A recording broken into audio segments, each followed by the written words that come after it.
Sorry, random, I forgot about that. It's apparently a little safer to put it on emote only while you're offline. It keeps the bots from coming in and spamming stuff while you're not even online. Why I would get banned for that, I have no idea, but...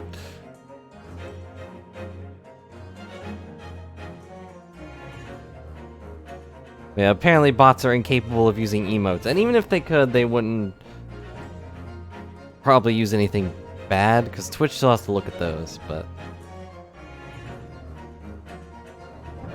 yeah, Phoenix has been doing it, but Phoenix is Phoenix, so... they're rather busy at the moment. And I just, forgot.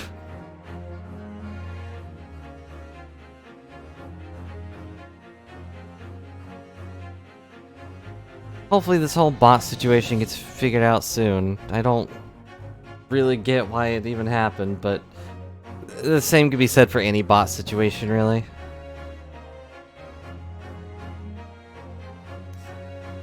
It's like one of the classics now is the TF2 bots. I don't know if you know about those, but they are a treat.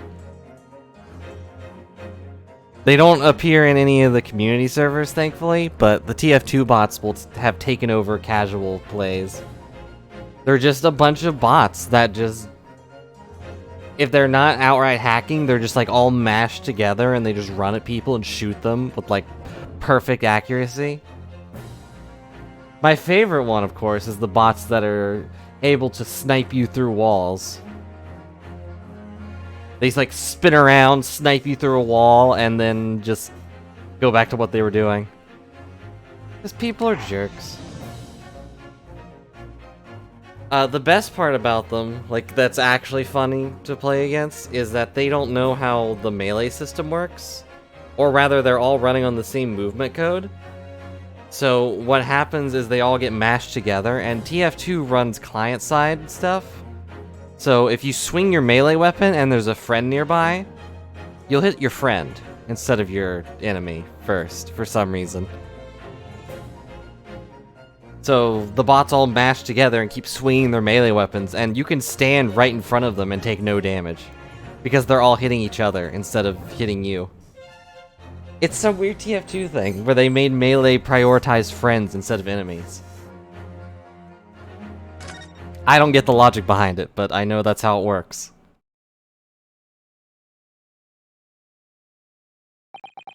It's a big issue for people who run melee builds in that game, but the game is pretty much dead, so no one cares.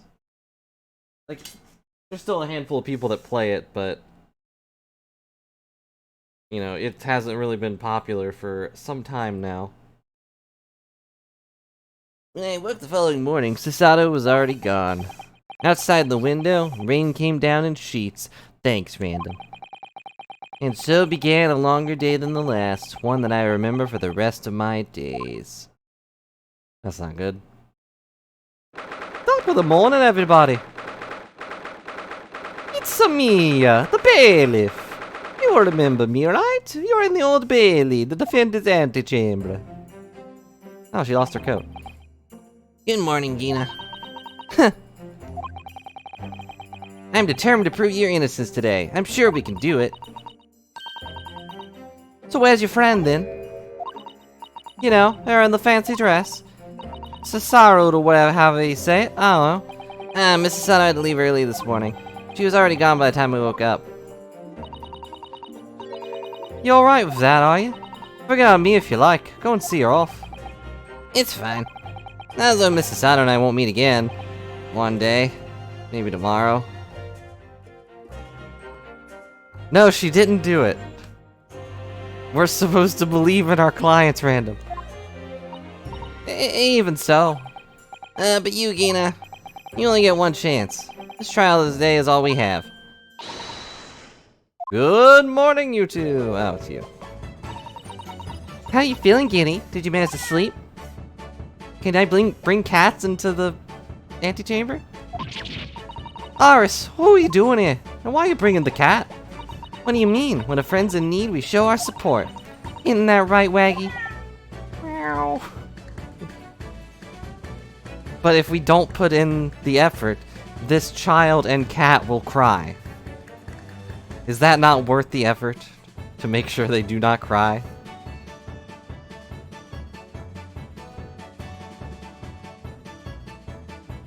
And another stinking ping. Okay. Oh, that's my court record. Ah, Waggy! Great way to show your support, kitty. Alright, maybe the cat needs to... let him have a loot nose around. What harm gonna do? Oh, that reminds me. I brought the paper on the way here. Now, would you like the good news or the bad news? It's news, so it's always bad news. What do you say, Bruno? Kitty? Oh, well, I think I'd rather get the bad news out of the way first. Yeah, nah, always take the good news first. You might not live to hear the bad. Yeah, that question always gives away people's personalities. Let's not go there. Alright then, I'll give you the bad news first. Record amount of rain's been falling this morning and carriages all over the capital are struggling to move. Huh? Bad news was a weather report? So I hope that Susie made her train over to Dover and that the train isn't delayed on the way to the port. Gosh, yeah. Alright then, so what's the good news? Well, the rain is forecast to subside this afternoon. So even if the train is delayed, it should be able to make the time later.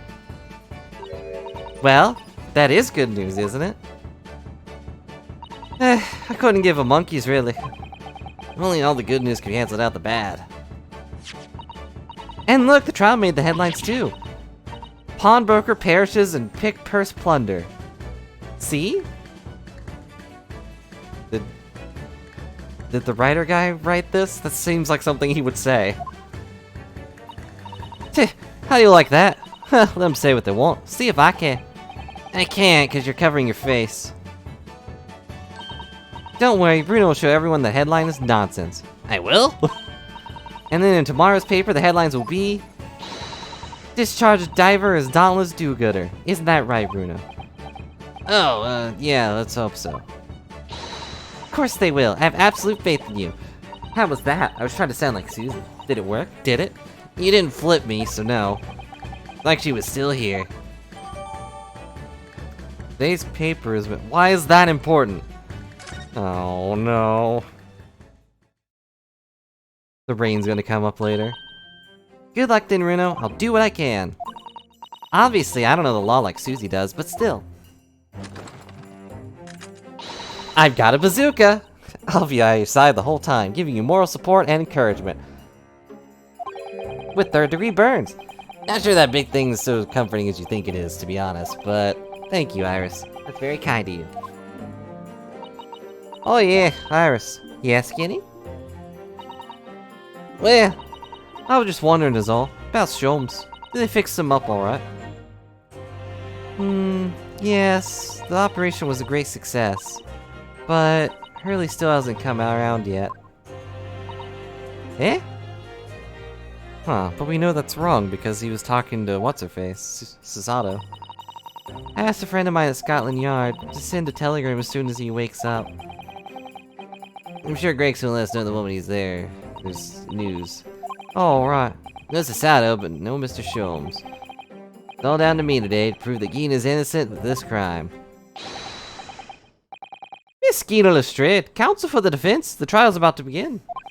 Hello, Smizzle. It's me, Blue Mage Briley. Hope you're having a good day. Please make your way into the courtroom. If you missed that bit, Mario is the bailiff because he has a mustache. It's the joke. And now that I've told you the joke, there is no joke. Lead the way, Bruno. Poor Gina, trying to put on a brave face by covering half of it. But I could tell she's worried and scared. I had to believe in her from start to finish. That's the weapon that will secure our victory here. Don't bring up Kazuma again. If I learned anything from my great friend, it's that. I realized he had a star on his back, too.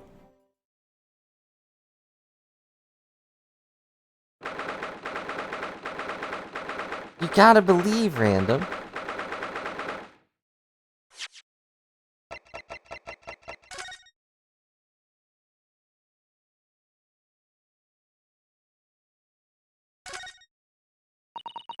There's a sensational story lower on the front page as well, look. Ministry mold? Classified secrets may have been leaked overseas from Ministry of Justice? For a 10-year-old. Iris certainly has her finger on the pulse of the word news. That's secret communication for the Great Britain and its allies. Apparently they're being intercepted by hostile nations. Communications are being intercepted? But how would somebody be doing that? That's the question, isn't it? I've come up with 3 different possible methods so far. Are you looking for a new career, Bruno? No! Of course not. I wonder, perhaps this is what Lord Strongar was talking about yesterday. Yeah, it could be, and it could explain why he has Gregsley running from pillar to post at the moment. Okay. I figured this stupid thing would have some secret to it.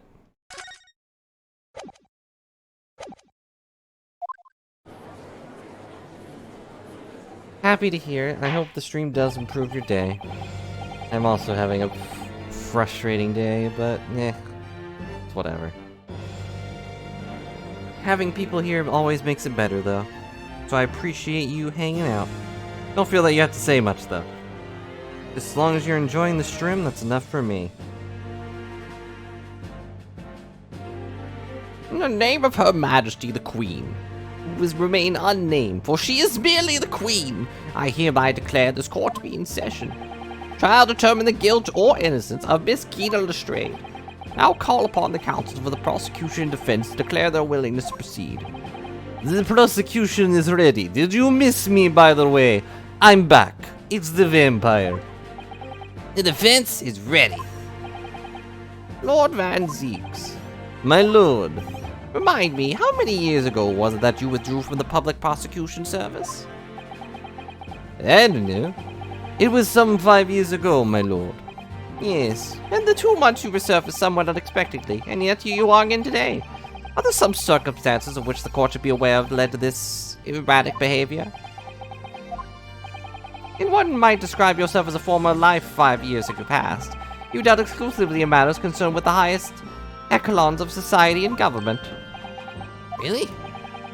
Yet today you chose to try a simple case of burglary and murder. I confess I find it more than a little befuddling, counsel. My personal matters are not your concern.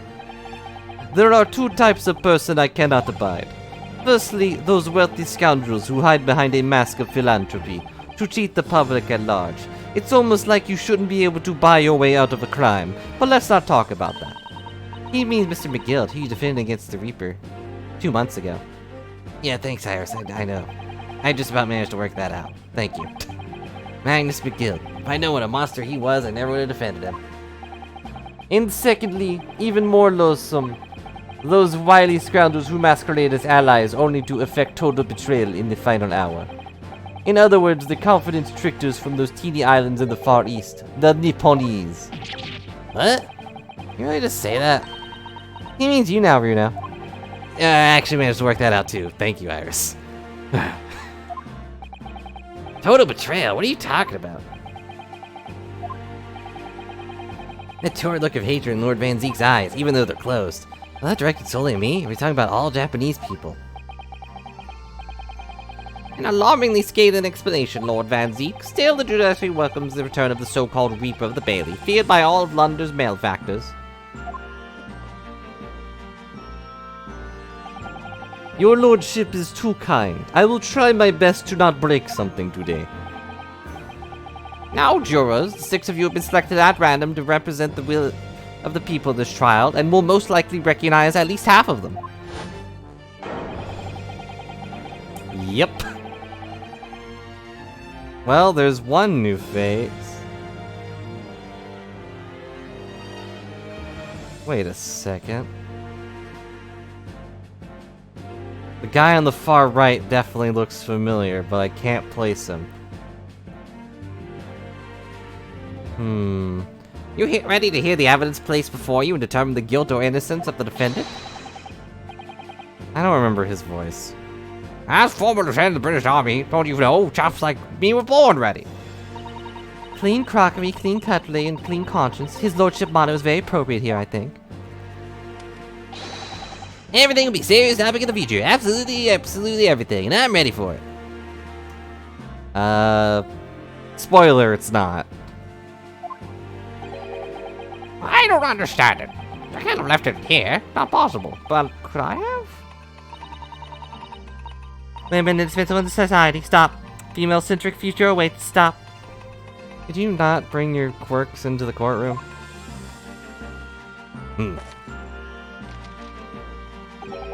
Good day. I am visiting London for sightseeing. I would like to take bus to Crystal Tower, please. I have small rat friend. Nothing wrong, Bruno? No, not exactly. It's just... I know everyone here. Pretty sure I recognize these jurors. Almost all of them, in fact. Really? Funny coincidences like that do happen from time to time, don't they? It's almost like they didn't program in that many people. That's quite strange. The jurors are chosen at random from London's 6 million inhabitants, you know. I strongly doubt this. So I've been led to believe, but something tells me I'm being duped. Very well, now Lord Van Zeeks. Court calls upon the prosecution to introduce the facts of the case. As you wish, my lord. It's not like anyone will miss hearing this stupid tone of voice. Allow me to begin with the warning from the ladies and gentlemen of the jury. In short, there have never been more self-evident case of cold-blooded murder. There have been. The victim, Mr. Pop Windibank, he popped, and yet he dropped. Proprietor of the pawn shop of Baker Street was shot from behind and died instantly, despite the supposed shooter being beside him and not behind him. The prosecution presents this photographic print of the crime scene. Straight from your memory. As the court will observe, there is a single bullet wound just below the gentleman's left shoulder. The evidence suggests the bullet pierced the man's heart, resulting in a near-instant death. Moving on to the findings of Scotland Yard's coroner. His report states that the bullet entered a body on a rising diagonal trajectory. And what's that supposed to tell us? It means the victim was likely shot by someone significantly shorter in height than himself. That doesn't... I mean, I guess? Someone like the accused, you might say. The prosecution wishes to present the autopsy report and crime scene photograph as evidence, my lord.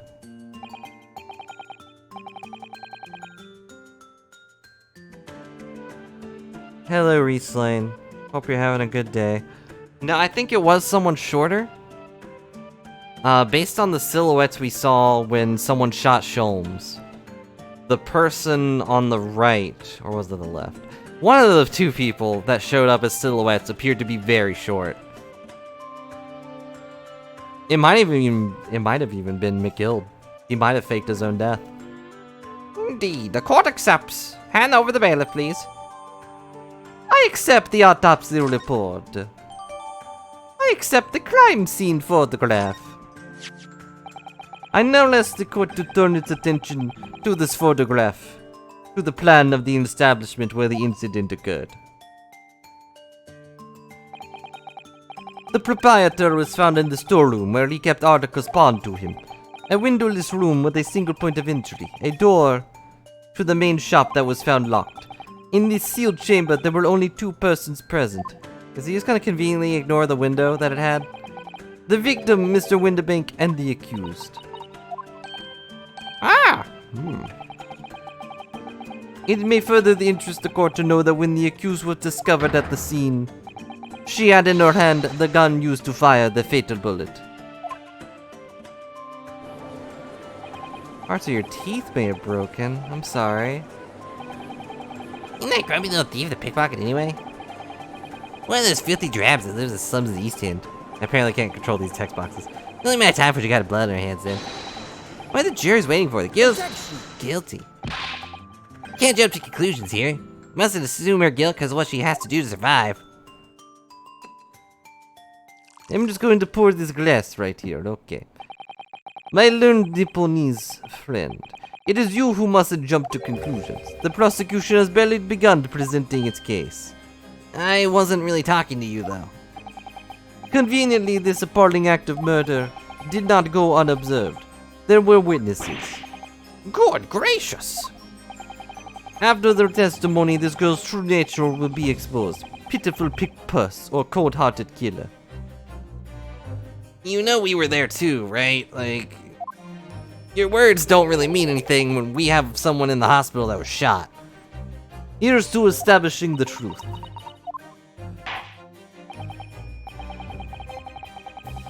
Court, take the floor plan firearm and evidence. Hand them to the bailiff, please, Lord Van Zeeks. At once, my lord. Do we have ballistic points at this point?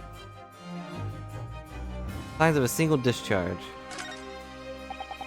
Which was most likely the bullet that was inside the calendar, but if we don't have ballistic markings or whatever, then they may not be willing to accept that, hey, this is clearly from a different gun. Either way, we have proof that there is, in fact, 2 shots that happened there from at least one of the guns. I feel like the mood here just turned gloomy all of a sudden, Bruno. I think that's because it has. Figure that out myself. I have lost my cape. Let us begin. Bring forth the witnesses to the foul murder of Mr. Pop Windibank on the 16th of April this year. Yeah, they don't look suspicious at all. They look like they just look like a bunch of dogs with masks on their face. Witnesses, state your names and occupations for the court. Name's Dak Skulton. Occupation is baddie. Professional baddie. Name's Ringo Skelton. Occupation's same as him. Tobias Grayson. Scotland Yard Inspector. That's right. We're what they call the Three Sculvin Brothers. Is he one of them? Eh? What are you looking at me for? Don't let me in with you lot. Cool, blimey, that's cold. Don't you know what we got going for? Oh, the bruv. Lost contact with him, we have. So we're scouring every corner of the capital. And last night we came across you. Very spit of the bloke, ain't that right, Ringo? It is, Dash, it is. Very spitting of him. So we decided what was we gonna do? We was gonna call you Big Brother Scully. Sulky. Come on, leave it out, you two. Sulky Skulkin? That's before he's run out of chips. Well then, Inspector Sulky Gregson. Begging your pardon, my lord, but the name's Tobias. What would I like to know, Inspector, is what you are doing in the witness stand? The Skulkin brothers are currently under arrest, my lord, on suspicion of theft. And possibly murder. Thieves, are they, these 3? No, my lord, begging your pardon, but please don't lump me in with this lot. 2 nights ago, these 2 brothers were legally entered the establishment with the intent to burgle. And of course, their nefarious activities, they became embroiled in a far more sinister crime. By Jove, you mean to say what an extraordinary coincidence. Yeah, funny that. Indeed, my lord. While attempting to burglarize the pawnbrokery, they witnessed its proprietor's murder. Yeah, that guy's way shorter than I thought he was. He's on a little box. The various trespasses of the brothers is not subject to today's proceedings, though they will naturally face trial in the very near future. Your lordship's permission, I'd like to remain in the stand to keep these gents on the straight and narrow. Of course, Inspector. Skeptical as I am about the caliber of these witnesses, I'll permit them to take the stand. Mr. and Mr. Skulkin, you will now testify before the court. Describe the events of the night in question and what exactly you saw. Happy to. Because a skulkin's never skulkin'.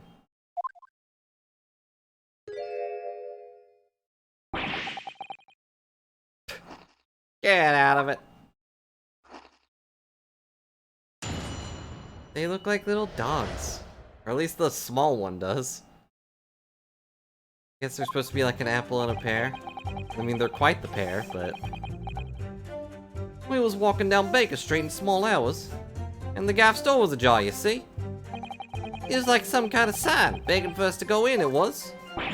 But once we got inside, cool, blimey, lummy, we had a gunshot from the back room. We went to see what was what, but then the door was locked from the inside. We never done nothing, Governor. We never took nothing. We just left after that, nice and quiet. That's not true at all. You shot Sholmes. Terrible coincidence, it would seem. Nice moment the miscreants entered their property, and an even more sinister crime was afoot. The witness's testimony consistent with the crime scene in every detail, almost as if I told them to say that. The door providing access to the storeroom for the main shop is indeed locked from the inside. And within, only the victim and the accused were found. I must say, it does appear to be an overwhelming simple case. Which means it's probably not. Still, the defense may cross-examine the witnesses now, of course. Counsel, if you please. Counsel? Yes. What's the matter, Runo? Sorry, I was just stunned into silence for a minute by the blatant lies being told by that pair in the stand. No, that's all nonsense, because I saw it with my own eyes. I have to expose their testimony for the pack of lies it is. Yes, it is almost like you shouldn't trust thieves. Oh wait, Gina's a thief. Darn it! I'll go for the obvious one first. You shouldn't trust Reborn's lies either.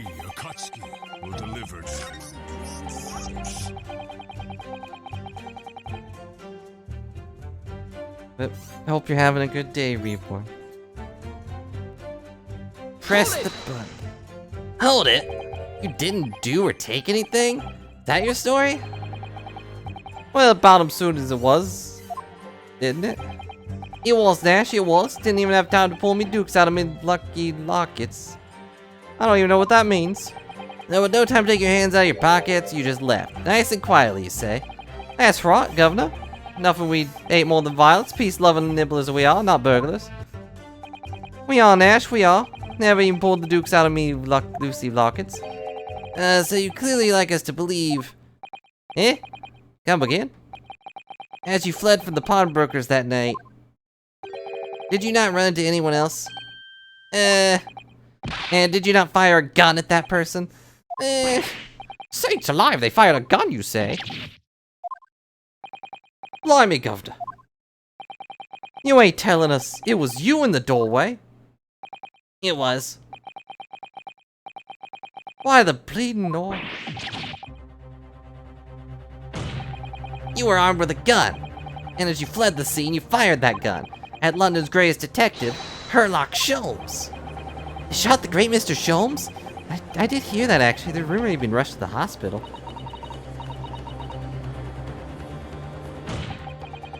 On the night in question. First off, hello, Gum. Hope you're having a good day. Pardon me for the discourtesy of not greeting you right away. This pair were arrested by the police within minutes of the discovery of the crime scene. The suspicious countenance rapidly gave them away. And when searched, a fire alarm was indeed found in their possession. We left that part out because it wasn't important. Furthermore, the barrel showed of signs of a shot having been fired from it. The prosecution invites his lordship to examine the firearm recovered by these brothers. Yes, indeed. Remnants of powder on the muzzle, as you say, counsel. Court will hold this weapon as evidence. Leave it up here for me. A single round was fired, so there was a third gun?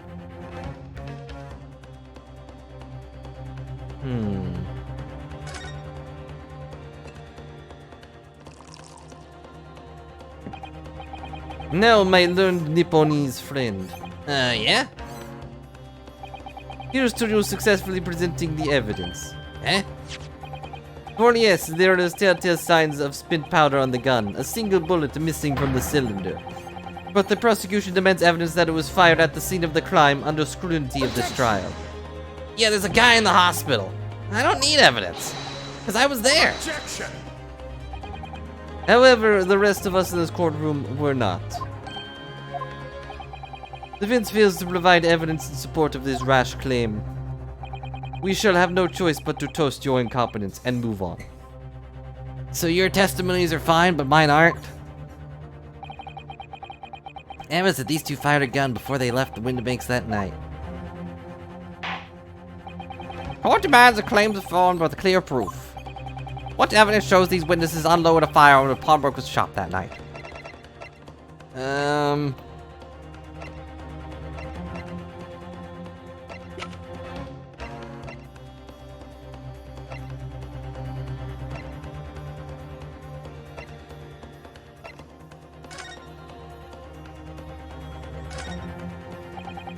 If anything out of place.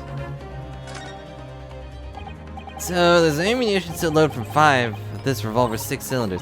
Yeah, which tells us that only a single shot has been fired from it. Exactly. But the bullet that hit Hurley, in fact, is it? Yeah, it happened almost as soon as we'd walked through Windibank's door. I'll make those brothers pay. Uh-oh.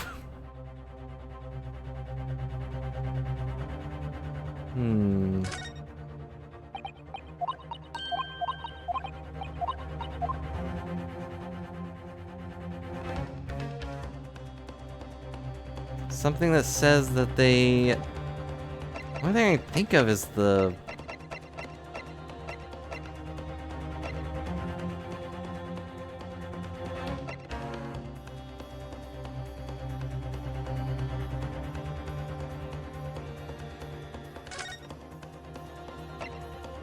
We know these. We don't know who this green blood belongs to yet.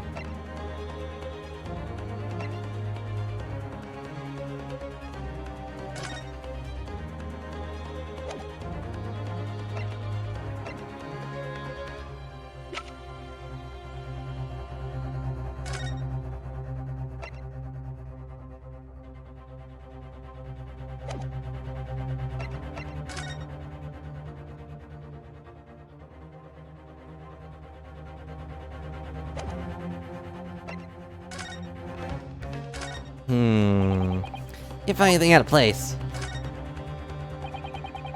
This is Mr. Windibank's gun. Cylinder's completely empty. Mr. Windibank all used to keep this gun on hand at his shop counter. Yeah, but only with a single bullet loaded. I understand. That's right. To keep all the pawned articles that were in his care safe. His one bullet was fired that night, and the poor man lost his life. Is he protecting his shop, I wonder? Trying to keep the articles safe? Better look down the bullet. I'm trying to think of what the game wants me to look at here, though.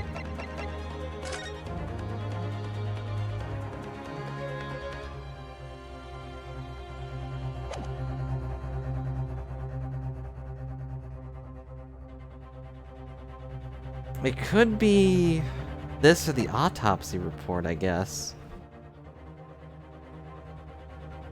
Because, you know, there's nothing really saying that it was Gina that did it, right?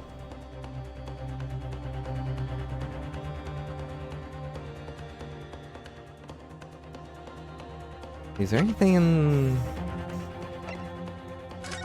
Nothing in these notes. Yeah, this is just for McGilded stuff. Like, they aren't important. And that's just to give defense. Meow. All of those are going to be relevant to the McGilded stuff that'll come up. Instant death due to a single bullet wound from the back. There are no signs of trauma. It would have to be one of these, right?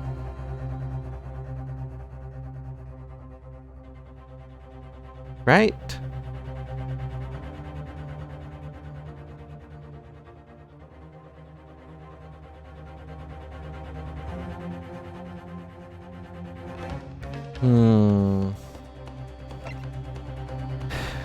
See, would it be... I don't think I can look at these, right? No. The magnifying glass is probably the most useless feature of this game. It doesn't do anything for me. Like, oh boy, I can look at this red mark a little further. It doesn't even tell me what these letters are. Well, for those that don't know, what do you think? I'd assume it has to be one of these.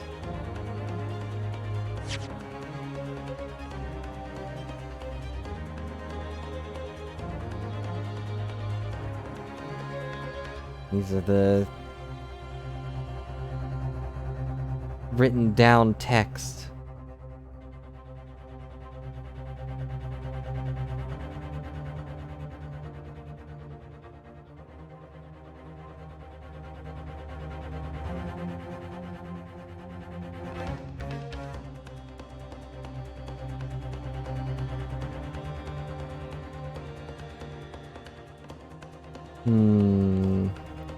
Is he protecting his shop? But we don't have...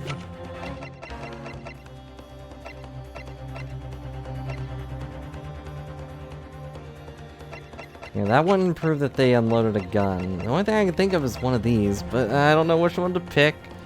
I just go for it. But then I'll take a hit. And what would be the point of that? You know?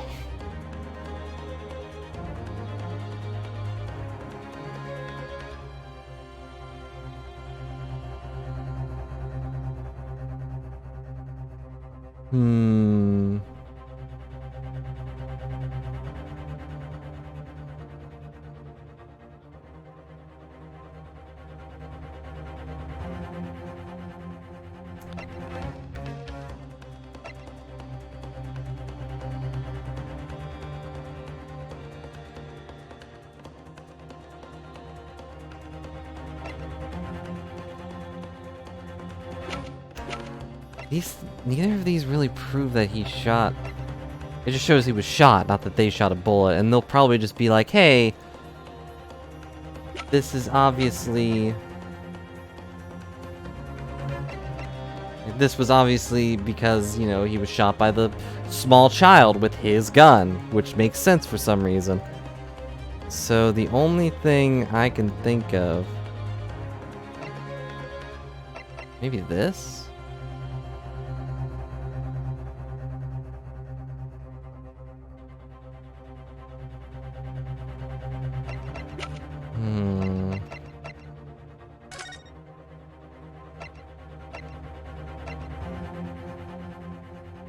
You know, we don't know who this blood is, but maybe this would work, actually. If I can present it as a picture. How we took that picture is beyond me, but... This does prove another bullet was shot, but that was shot before Sholmes was even there, right? As far as I can recall, the giant blood stain on the wall is the first thing I noticed when we entered that room. We'll flip a coin.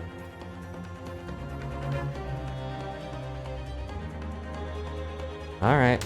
The penny never lies. Take that!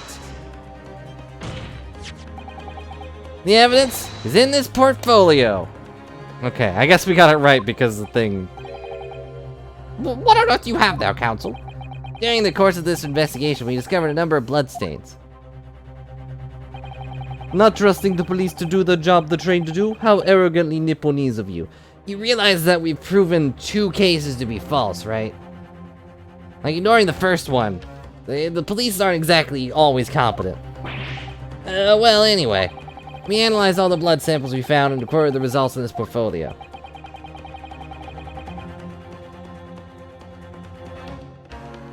Yeah, I guess you're right. I'm just proving a shot happened.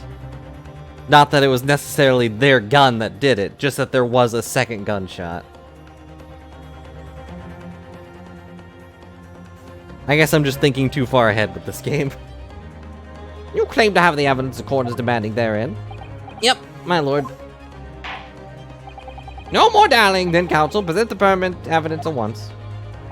What do you have in your portfolio that proves these witnesses unloaded a firearm at the scene? I guess Take that! What is that? Explain! Photographic print taken at Windibank's pawnbroker the day of the incident. I don't recall when we had a camera, but... On the scene of the crime, is it? Do I have to prove that it was that scene? Is that a bullet hole? And if my knives do not deceive, it appears the bullet is still lodged in there. Yep, your lordship noticed. The bullet pierced Mr. Windibank's calendar. The date showed being the 16th of April, the very day of the pawnbroker's death. Incident occurred at the hour 1 hour after midnight, but that indicates a separate shot had been fired sometime after the calendar had been set to the 16th. Yep, that's right. And while it is irrefutable, the defense believes it's credible evidence the witnesses did fire a round of their gun at the pawnbrokers that night.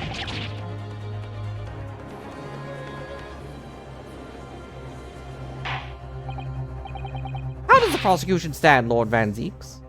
I stand with my legs, naturally.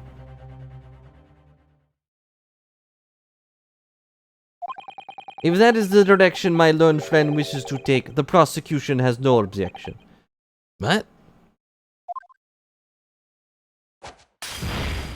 Lord Van Zeeks, could you please stop that? The bailiffs have to keep sweeping up that glass, and it's really annoying. You forgive me for flinging my hollowed chalice aside in disgust at the repugnancy it exposes. Yes, on the night in question, these brothers entered the pawnbrokery illegally. And like the bold baddies they claim to be, opened fire at the new arrivals before fleeing black onto the street. Take it easy there, Governor. You're gonna get land us in the soup. We had a deal. You weren't gonna get into them details.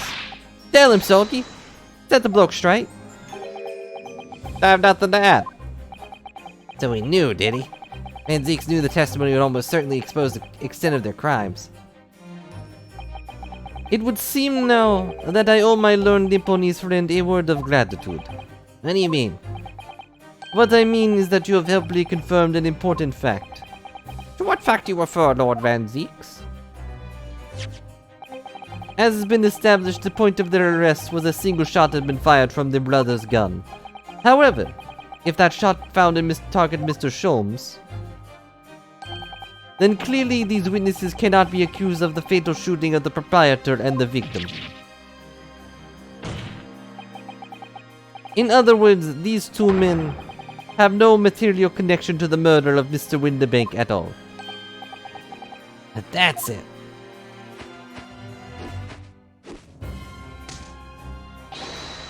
That's it. We have nothing to do with it. We didn't, Nash. We didn't. That's what I reckon.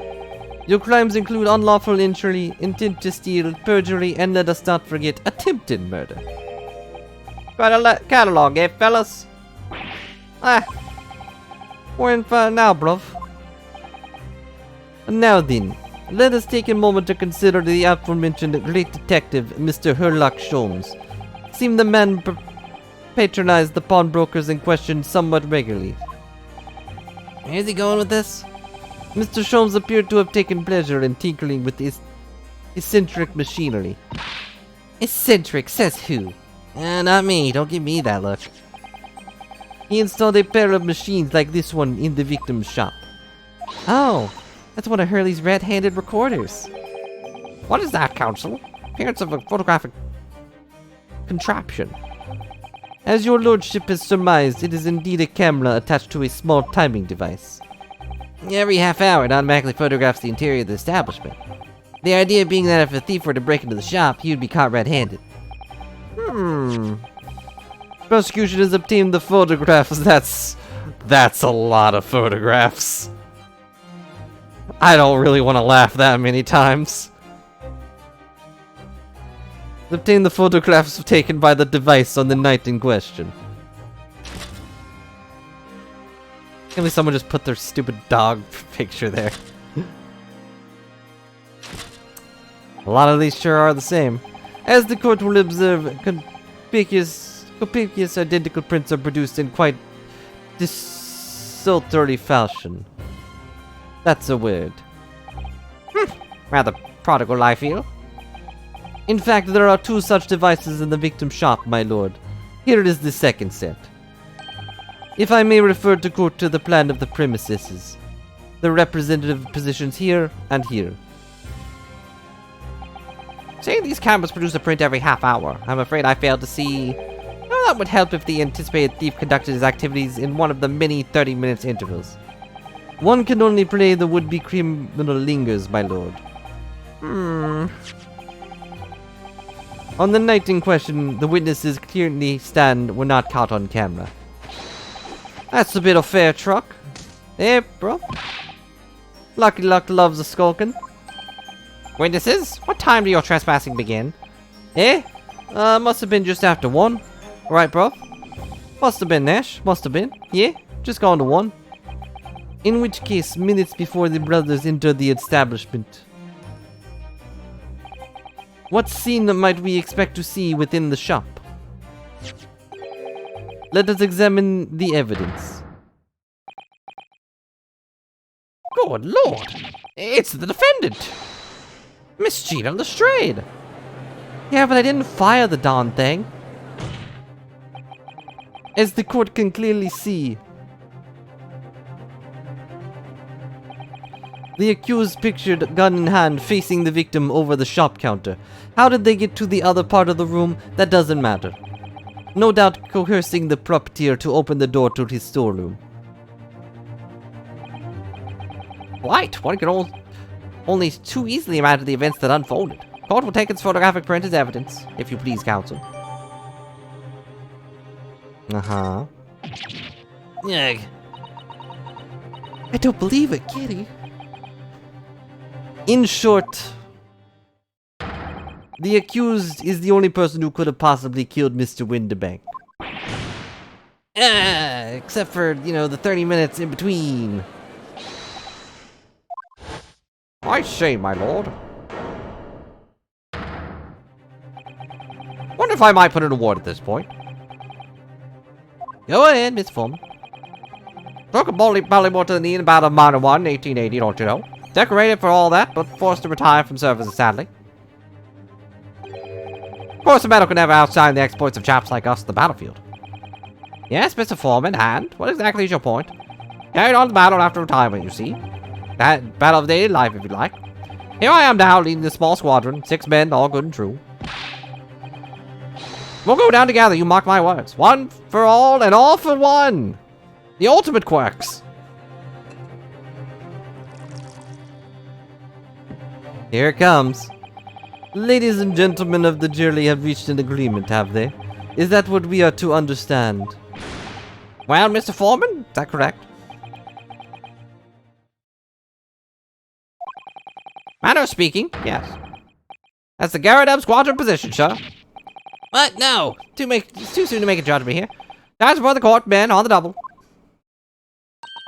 His lordship insists on promptitude at all times, and that goes for making decisions too. I think if I had the truth clear day now, I could reach out and touch it. I wouldn't have left it in there. I just wouldn't. But in all honesty, I could actually remember. Situation clear. Stop. No room for doubt. Stop. Truth now undeniable. Stop. I am very sorry for brothers. They are unlucky. No, they're thieves. Although I guess you're also a criminal, so it's fine. Now call upon each member of the... to press the wrong button.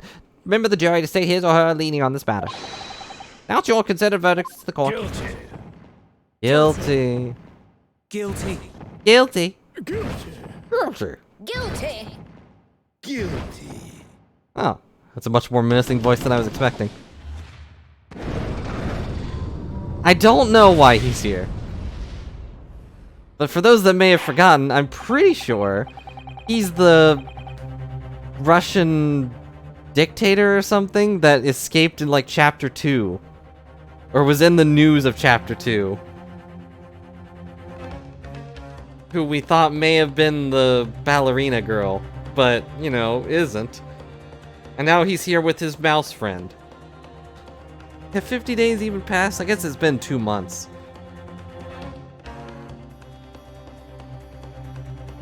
It appears the jury is unanimous since learning already. That photograph makes me laugh. Must be the definite editor that Gregson mentioned. But Guinea didn't shoot him. No, of course not. My lord, the defense wishes to assert its right to summonation examination. I figured you might. Very well, the court grants permission. Phew. So you refuse to admit defeat again. How unsurprising. Proceed immediately with the summonation examination. Mr. Foreman, all members of the jury ready. Absolutely, sir. Always ready for action, my chaps. Very good. Ladies and gentlemen of the jury. You will each explain on what grounds you've determined the defendant to be guilty. No, it was definitely them that shot Sholmes, because they showed up as silhouettes, and she was already in the room. They definitely fired the gun. I think it's more likely that... Get that so, you know, music starts. I think it's more likely that there's a third party, and... Gina and Windibank both retreated to the storeroom after Windibank, or Gina even, shot the guy that intruded on them, and then the guy ran over and shot Windibank in the back. Most likely looking for that stupid music disc. All the evidence currently points a finger of guilt at this young pickpocketing. As a housemaid, I should like to see all filthy eyesores promptly and rigorously eliminated. I think fine, if you look at this photograph in the stereo, the truth will just pop out. I've left it in there. I should think there will be repercussions by now. Mind made up. Stop. Global radio transmission of the verdict to follow. Stop. In motherland, we say never judge by clothes, judge by head. I am convinced the brothers are innocent.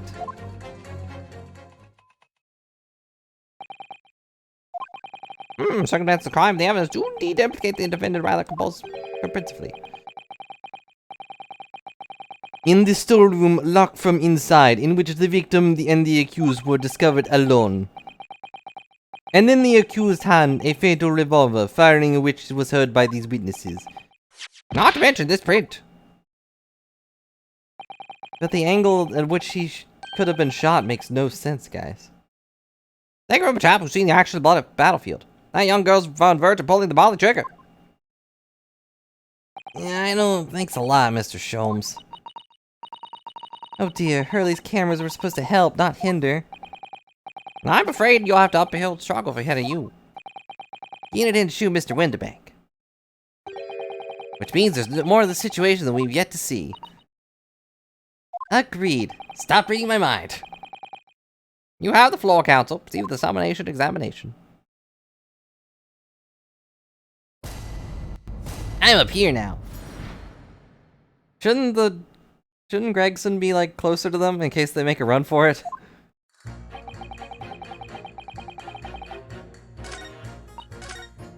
First thing, I wanna, what are you talking about? What exactly have you been muttering about all this time, sir? Keep talking about having left something somewhere or something like that. Ah, sorry. As you can probably tell, I'm a surgeon. A surgeon? That totally passed me by. Of course, people conducting surgery in this country are considered to be doctors. Oh no. Even though me and my kind are the forefront of medical science, the real brains in the field. So what do you think you've left behind? Ah, well, that is a little embarrassing, to be honest. See, I was operating on someone yesterday. Standard thing, went through the abdomen, you know, Mr. Sholmes. But when I'd finished the procedure, I couldn't find my scalpel anywhere. What? Did he? Surely not. Exactly, surely not, you said to yourself, don't you? Worrying, isn't it? That's what's been troubling me this whole time. Is Sholmes gonna have a scalpel sticking out of him next time we see him? But I really left my scalpel inside the fellow's belly? No, of course I couldn't. So, there you have it. Like I said, a little embarrassing, really. That's one way of putting it. And there's manslaughter. That's exactly my concern, seeing as this case appears to be all about but sewn up. Need to focus on trying to remember exactly what I've sewn up elsewhere. Now, I'm sure I made sure everything was back as it should be. Well, as sure as you can be without being sure. I'm sure you need to be more sure. Chances are Sholmes stole it. He seems like the type that would. Hold it!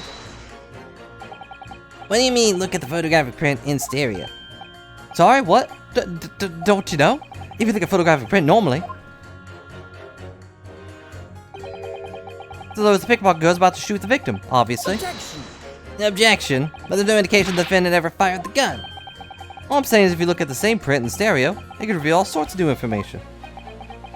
By any chance, are you a fan of stereoscopes? Was that not obvious? Ryu, please. Oh, how'd you know? Let's call it a lucky guess. Never gets old seeing two prints merged into one before your eyes. Extraordinary, captivating, highly monetary. Yeah, of course. Oh yeah, little thing you find Stereoscope is here to say. Give us new perspective we could only dream of before. It's the greatest invention the world's ever seen. Soon we'll be having glasses with blue and red things on them, and we'll be able to see in 3D. I'm sure that'll never get old.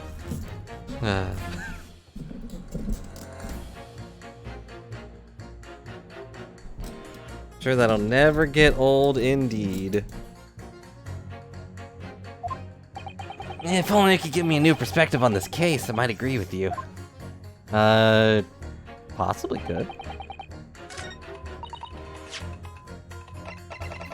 Have we looked at the photograph yet? No. Oh, it's a magnifying glass. I mean, for one, it's his gun. Hold it! Sorry, radio transmission? What do you mean? Are you from the Far East? Stop. Yeah, from the Empire of Japan. All communication with Far Eastern nations used to take place by mail. Royal Mail steamers take more than a month to complete the journey. I'm over here now. Now we have the electric telegram, so we can send messages using electrical signals. Soon we'll even be able to send, like, crazy videos out there, like this whole case, to people that are, like, across the world. Right, V. Slade? Thousands of miles of cables have been laid along the ocean beds, connecting the entire world. Is that still the case? I assume no. I feel like fish would have eaten those by now. Thousands of miles of cable on the ocean bed? Makes my head hurt just even thinking about it. You're well informed, young lady. Stop. Aw. My cables will soon become a thing of the past. Stop. And just when I was starting to catch up. Radio transmission of the future. Stop. Messages carried over airwaves before kilometers of globe. Stop. Excitement growing. Stop. Atmospheric electric. Stop. Right. Try not to wear out your fingers. Era of wireless telegraphy. Stop. Driving technological revolution. Stop. People say inventions like the stereoscope are the height of the technology. What utter piddle. Can't understand it. I really can't. They're just silly toys. Excuse me. Juror number 3, sorry to interrupt when you're obviously fuming, but... What? You have to have something to say about the juror number 5's last remark? As if I couldn't guess. Oh, you bet I do. Say that again. Go on. I dare you. Goodness, are you talking to me? Stop. I think it just might be, yes. It's weird that Ryu's, like, probably, like, on point with everything in this trial so far. It's like, yeah, obviously, guys. Are you okay? Think stereoscopes are toys, do you, huh? Absolutely. I mean, really. A machine of view photographs in 3 dimensions. Why on earth would you not just use your eyes to look at the world around you? It's all 3-dimensional. What a great way to appease the man. No, I'm sorry. Stereoscopes have no practical use at all. You just don't know! Pardon? I think you'll find that viewing a photograph through a stereoscope can unlock all sorts of possibilities. Obviously going to have to demonstrate. What sort of possibilities? Well, take a crime scene, for example. You know, this one. Got a pair of photographs of the crime scene that you viewed through a stereoscope. They can even reveal hidden clues you never noticed before. What? Have you got any, Bruno? Any prints we could look at with a stereoscope? I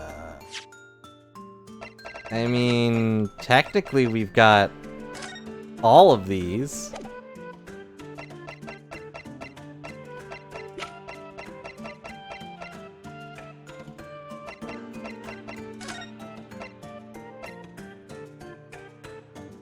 We've also got, you know, his... I'll say sure, it doesn't seem... how about this print here? Should do the trick, I think. You know, the photograph. Alright then, junior number 3. Are you saying you can do this with any 2 suitable photographic prints? Of course I can. Very well then, I'd like you to demonstrate. I'd be delighted to. Just give me one more print and I'll amaze you all. Uh-oh.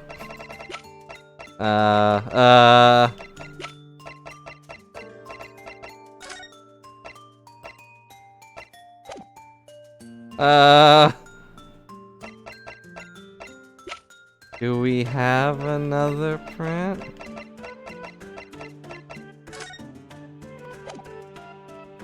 I mean, we've got this one, but I kind of wanted a different one. Uh-oh.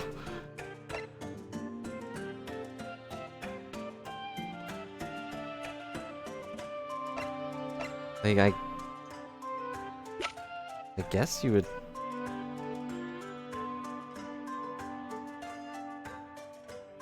Well, Take that! Wait, sorry? What do you mean, one more print? Oh dear, oh dear. Don't you have these in Far East? Don't you know stereoscope works? Bruno! You need 2 photographs for a stereoscope, remember? Yeah? You know, one for the left eye and one for the right, but they didn't give me the other 40 things. Oh, yeah, I remember now, but the print we have from the pawnbroker is just a normal photograph. No, no, no. Think you'll find? The clue's in the name. For the stereoscope, not a monoscope. You always need 2 prints. Yeah, thanks for the friendly explanation. Well, if we obtain another print at some point later in the trial, maybe I'll show it to this young man then. Ahaha! Yeah, you think you'll find that know-it-all expression's really starting to annoy me.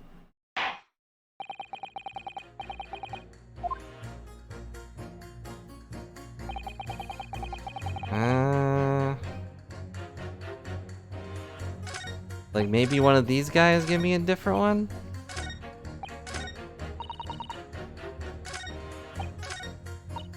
Well, I don't really care about those 2.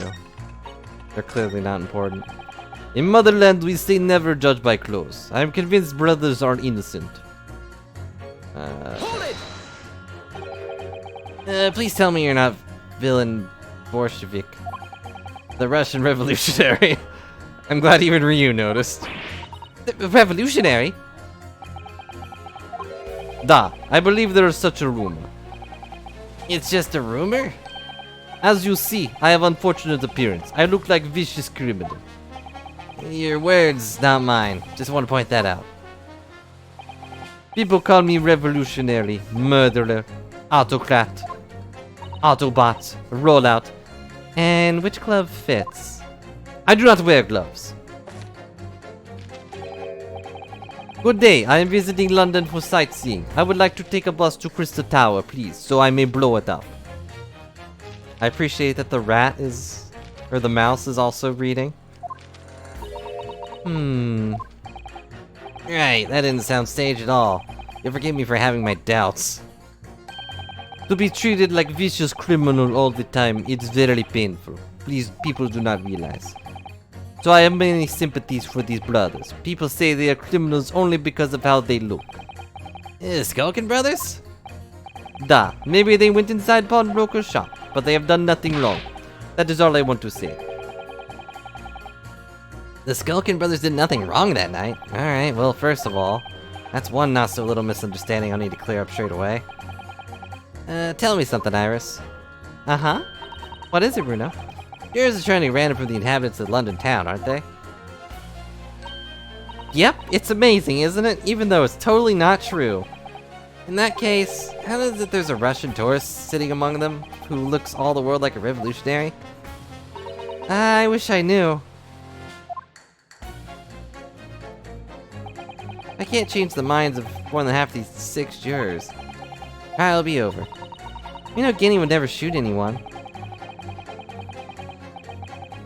Okay, so I have to present something to him, I guess.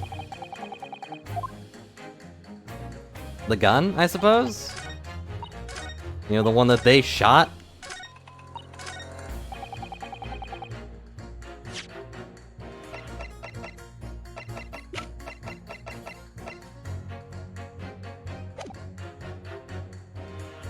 Or not? I still have to pit them against each other.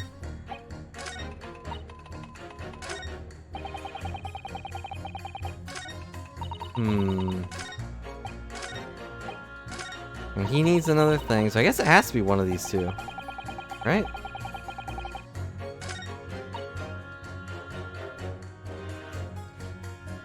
Hold it! I don't know, try her first. Polishing the bench, I see, again. Mate's work is never done. Not a blemish must remain. But you know, if you scrub it that hard, you'll leave blemishes, right? What exactly do you mean by filthy eyesores? On my way to the market for his lordship, I have to pass by through the East End. Places full of beggars, pickpockets, and crossmen. Scum of the earth. A little harsh, perhaps. Let me be plain. If it were up to me, all those back slums would be made into spick and span or eradicated. At least then we have people like the great detective working to archive these important goals. You're referring to Mr. Herlock Sholmes? That's right. I'd like to keep the abreast of his exploits by reading Ramsey's magazine between my duties. He does wonders cleaning up London streets. In my opinion, he should be declared an honorary maid of the capital. Mr. Sholmes? A maid? Well, that's the thought I'm not gonna get out of my head. Iris, don't make him a maid outfit.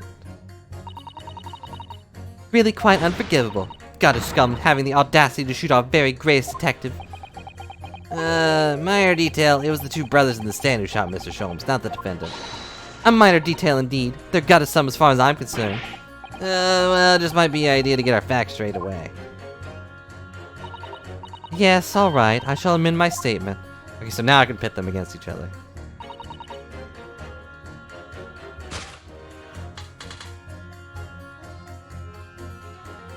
Objection! No, Iris, don't do that. Clearly contradict each other. Good lord! Counsel, explain yourself. Oh my statement? Contradictory. Con-C-O-in...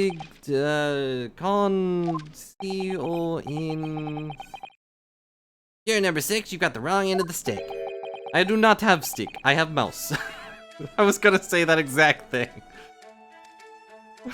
I have mouse, not stick. He said it before I could, though. As juror number 2 said earlier, or rather just now, when the Skulkin brothers fled the scene that night in question, they fired a shot from their revolver. Yes, they shot poor Mr. Sholmes in the abdomen, I understand. Surely I can tell the court now that you didn't hear. Abdomen, A, B, D. Why do all letters look the same? A, B, and D look like P. And Q. I do not understand your English language. Sorry, my English is still learning. You are telling the court you didn't hear. Forgive me, I did not hear. Ugh. Ah, here is word. Abdomen, part of person's body containing stomach and other vital organs. It is what you mean. You should say in plain English. I am Russian, not native speaker. You thought it was a good idea to let this man be in the jury again? Meow. So, you are telling me these brothers who look like criminals were lying? They say before we never done nothing, but truth is they shot detective. Da, this is double negative. Yeah, that's exactly right. Criminals tend to lie, even to themselves. Don't squeeze the mouse. Lying is wrong, especially when lie is said by a person who looks like criminal. Coming from you, that seems surprisingly prejudiced. This means when they said we never took nothing, maybe it was also a big fat lie. Is this true? Well, according to the police report, no stolen goods were found, so... Enough! I trust no one now. It's not the mouse's fault, though, sir. I must see with my own eyes. I must investigate crime scene myself. I'm afraid that won't be possible. Yes, it is, Bruno. Easily. Sorry? With prints from Hurley's red-handed recorder. Ah. Compare the print of the pictures Guinea and the next print from the half hour later. You'll be able to see straight away if anything was taken or not.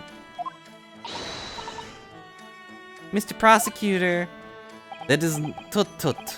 Calling on the prosecution in the middle of the summonation examination of all times. The print showing the accused threatening the victim after she broke into the shop is this one. Where's the 131? Following this, the victim and the accused moved to the storeroom. Meanwhile, the Skulkin brothers entered the shop and summarily heard the fatal gunshot ring out. Sadly, none of the events were captured on film. This is the print produced by the camera half an hour later, after the brother's flight. Okay, so now we can look at both of them.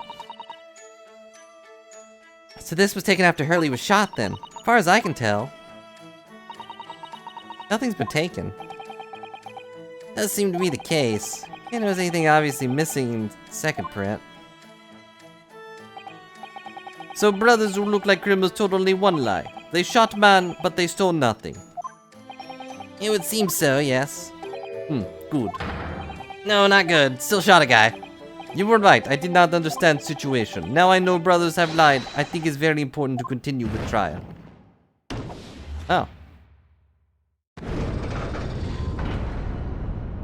Is he gonna be like the only person that we can get along with here? Only you could overlay the images somehow by crossing your eyes. But that's stupid. Well done, Bruno. The balance is shifting. Yeah, it's a start, I suppose. Must be more in what these jurors are saying that I can use to expose the truth. If I can do that, we might just turn the situation in our favor still.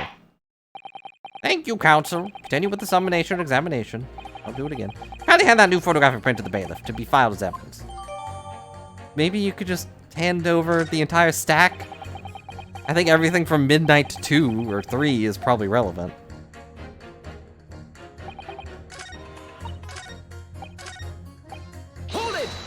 Hold it.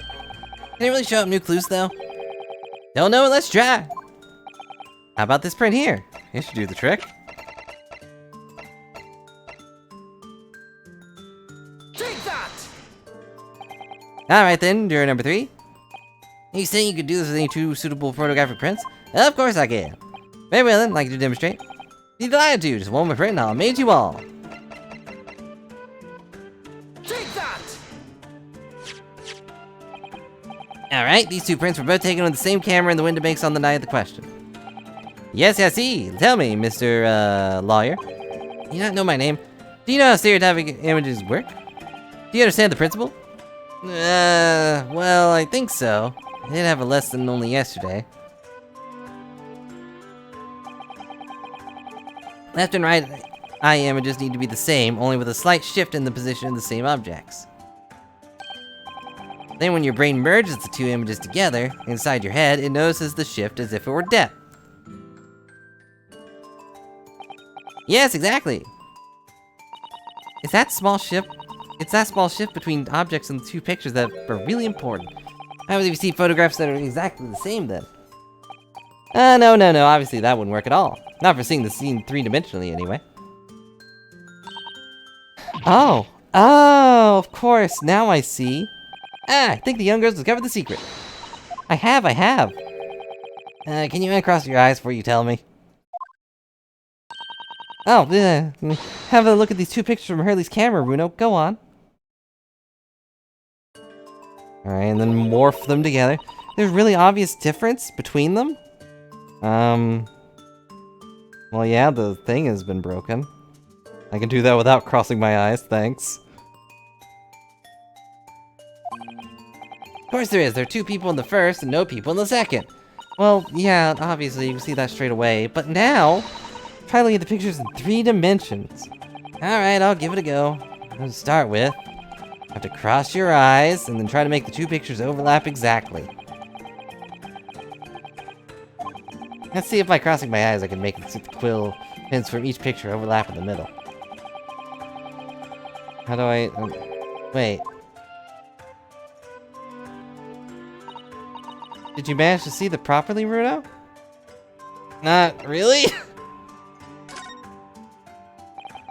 Not very good at this, that's the trouble. Oh, don't worry, I have just the thing. I have to bring with me a portable stereoscope. You totally stole that. I know I mentioned this yesterday, but if you had had that contraption with you from the outset, you could have just saved me from staring at Mr. Windibank, you know, like I hate them all the time. And if you remember, I said in the reply, that's much more satisfying to be able to see effect with your own eyes. Anyway, why don't we try using this helpful little aid now? Okay. Here it goes. Click.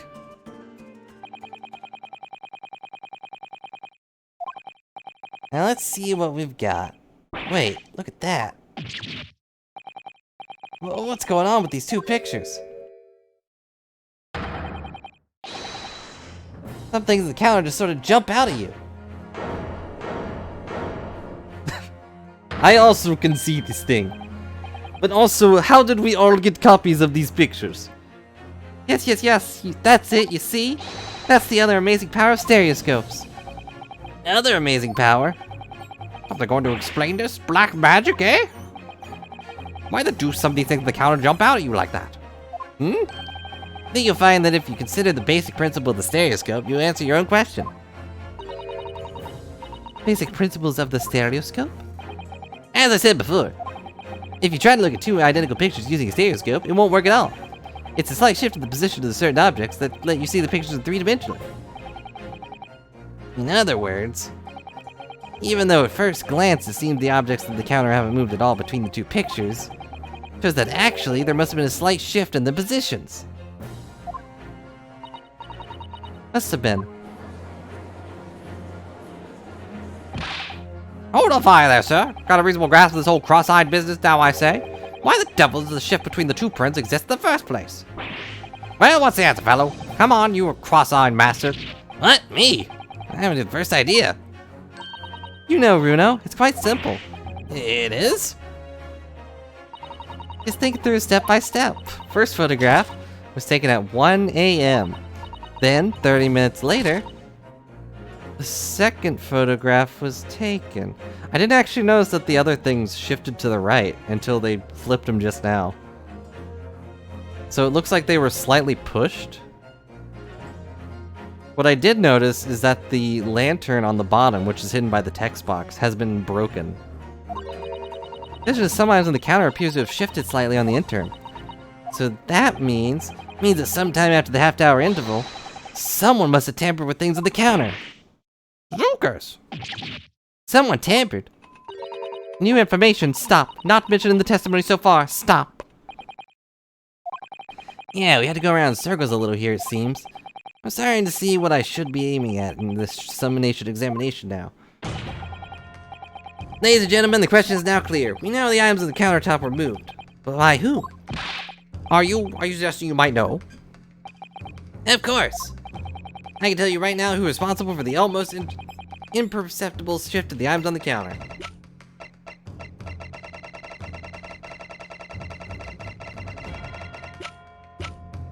Huh, the shorter one is the older one. Weird.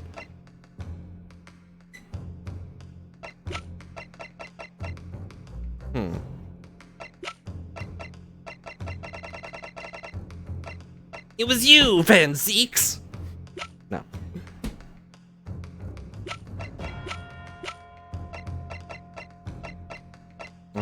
I would guess it's one of these two, right?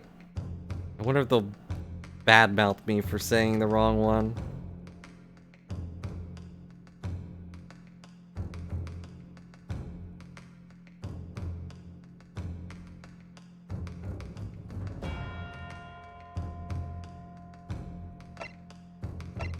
It probably doesn't matter. I'm probably overthinking it again. Alright, who's your favorite? The green one or the red one?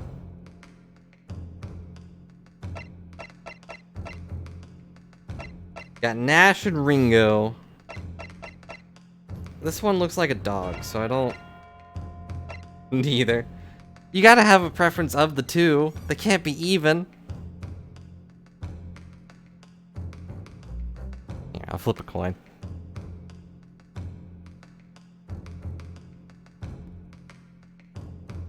Alright, heads it is. That means Nash. Take that!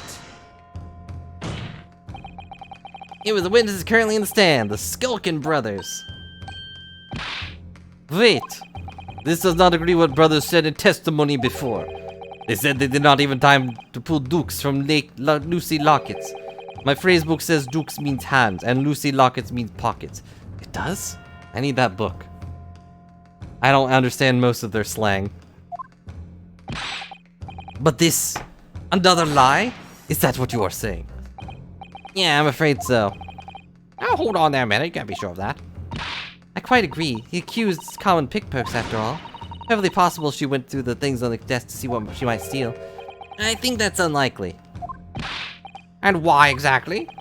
Yeah, as you can see from this photographic print, the defendant was pointing a gun at the victim. Well, not really, she's pointing it up. It would seem as my learned friend indicated. Heh. I think he was talking about the Van Zeke. She was coercing Mr. Windibank to open the storeroom door. In other words, Miss Lestray's interest lay within the storeroom, not the main shop, giving her no reason to touch anything on the counter. All of which points to one thing. Skulkin brothers have admitted key facts to their testimony. But they accuse the pickpurse, common gutter trash. Why look any further at the wrongdoer here? Because you shouldn't be a jerk. It's a very tame mouse. Skulkin brothers are thieves, madam. No better, in fact worse, than a pickpurse. I believe these brothers were looking for something on the victim's counter that night. Ladies and gentlemen of the jury, if you would condemn the defendant on the grounds that she's a pickpocket, would it not at least be right and proper to thoroughly scrutinize the testimony given by her against her by two thieves? Oh, well said. I, for one, like to hear more about the shady pair. You can use your hands. You don't need to headbutt the desk. And you all see now? Think you'll find serious girls aren't playthings. You've seen your extraordinary potential firsthand.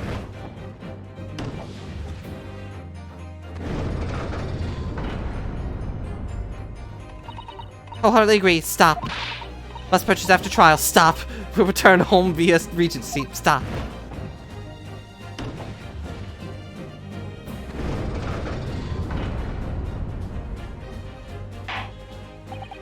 Well, it would seem this trial's yet to run its course. Ladies and gentlemen of the jury have declared the inclination via the mighty scales of justice. Hereby call the summation examination conclusion with the balance altered in the defendant's favor. 2 lean guilty, 4 lean not guilty. Accordingly, the jury is without consensus, and I order the trial to continue. Yay, well done. Oh, by the way. What? You should hold on to this, Bruno. You never know when it might come in useful. Twice in one trial would be unusual, surely, but alright. Hello, Mimikyu. I got the stereoscope! Really should have, grabbed this like 3 trials ago. Lord Van Zeeks?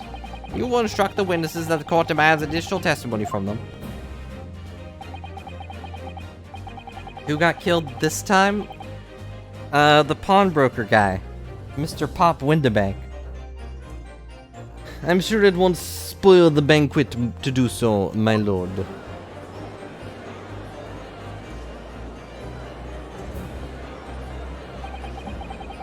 I won myself another chance to probe that pair about their activities that night, at least. I won't stop probing them until I've proven that Gina is innocent and that I'm not an alien.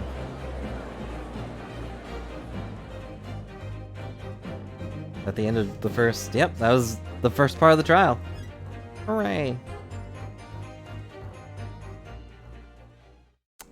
Van Zeeks is innocent in this regard.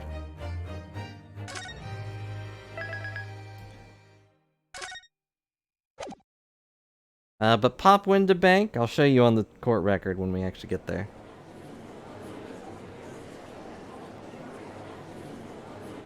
Now, he's definitely guilty of being a jerk, and he hates Japanese people, apparently. But he's not guilty of murder. This time. We don't really know about if he killed McGilded or not. Order, let's resume the proceedings. Witnesses, you'll now retake the stand. But these are the 2 that shot Mr. Sholmes. Yeah, not again. They're not gonna pull a DL6 on us. Let's see. This is Mr. Pop Windibank. He's the big guy that kept aiming a gun at himself. And they believe that Gina is the killer because she was found in the storeroom with his gun and he was shot. But in reality, she went to go and get a manuscript that Iris wrote that Sholmes put in there for safekeeping. He would not have been able to dodge that bullet. It was pretty close. And also, he had to push Ryu out of the way. So, you lose your ability to defend yourself when you're protecting those you care about.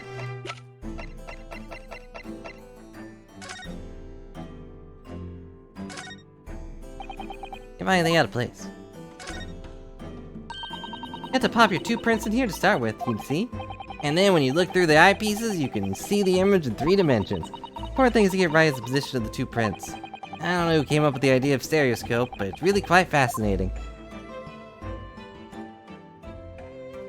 Is it important that it has marks on the bottom? No? Okay. Pop. Look at that! Totally changed shape! From one little button press. That's what the button's for, Bruno. You're just like Curly. You boys love pressing buttons, don't you? Especially if you don't know what they do. Us boys? Yeah, it's a 10-year-old girl. Anyway, now you see it's really stereoscope, can't you? Sadly, no. Kazuma has come up a few times in flashbacks, but sadly his sword has yet to start talking to us. I'm really surprised. I kind of expected something like that to show up at one point. Oh yeah, also Sasato is gone. Her father fell ill and she is currently on a train going to the dock so she can take a boat back home. So that's why Iris is here instead. Whom you heard the Defense Council's summonation examination. Oh yeah, Governor. I did, Gov. I did. Mr. and Mr. Skulkin. Cool, blimey. This is going to be hard to work. Early in this trial, you gave the following testimony about your actions after you entered Windibanks. It was bedlam soon, wasn't it? It was, Nash, it was. Didn't even have time to pull me dukes out of my Lucy lockets. That means pockets, apparently.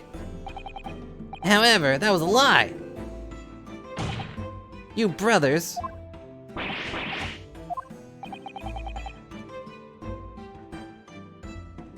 On the night in question, you rifled through the items on the victim's counter. We never done nothing sort. How'd you figure that out? Oh. Were they not listening to anything that just happened? Now I'll give formal testimony once again. Tell the court precisely what happened on the night in question. And this time, you will tell the truth. Each lie that passes your lips serves to increase the severity of your punishment. And that, gentlemen, may deal a crushing blow to your chances of ever seeing the light of day again. A thought worth pondering, perhaps. Say no more, Gov, we hear ya. We'll blab, we'll squeak, we'll peach.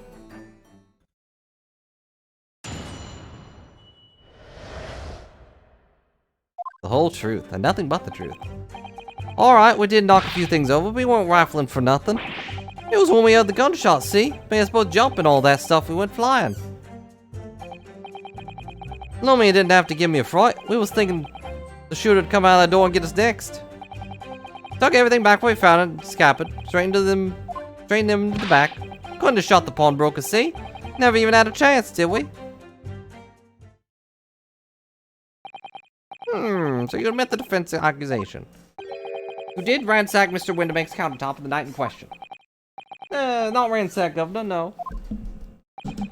That's right, Nash, that's right. More like we tied it up, yeah? Oh, sorry. By their own admission, these brothers entered the pawnbrokery under dubious circumstances. However, they panicked and fled hearing the gunshot, having first made good of their mess. What you say it? Hardly sounds like roughs at all. We don't, Nash, we don't. Can't make us sound like a bit more cutthroat. It had to be coincident these men showed up at the Windibanks that night. More to their testimony than meets the eye. I'm sure of it. Also, he's there, I guess.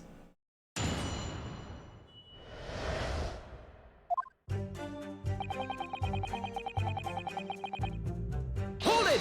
I don't believe that right away. If that's the case, why didn't you testify to the fact in the first place? Well, you know, ain't exactly squeaky clean, are we? We ain't, Nash, we ain't. We admitted something like that, the people would think we was up to no good. Well said, Ringo, me old China. We only land ourselves in even more trouble. And in fact now, as a result of lying to your previous testimony, that's exactly what you've done. Land yourself in even more trouble, that is. Ah, well, that's rotten luck. Says the rotten apple eater. Witnesses, explain your actions to the court. Why did you ransack the victim's counter? We never ransacked nothing. That's right, naturally not. More like we tied the place up. Sorry.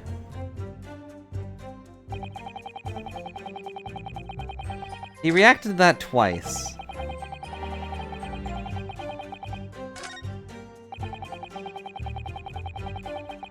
Hold it!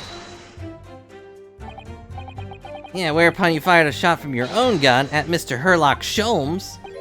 Oh, yeah, we was a bit hasty there.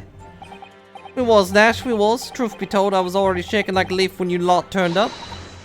You're shaking like a leaf, don't put a loaded gun in your hand. Good advice, miss, good advice. Truth be told, my mind went totally blank. When your mind goes totally blank, make sure you don't have a loaded gun in your hand. Mental note, miss. After that, we legged it down the street, but apparently we looked dodgy to the coppers or something, so they clapped the derbies on us something. And after you had been handcuffed, the police found this revolver in your possession, correct? Well, yeah. Well, listen, that proves it, doesn't it, eh?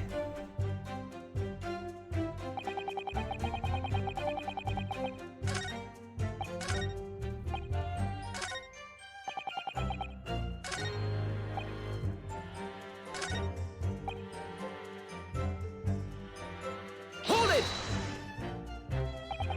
What you're saying is, the sound of the gunshot shocked you so much you knocked all those things off the counter.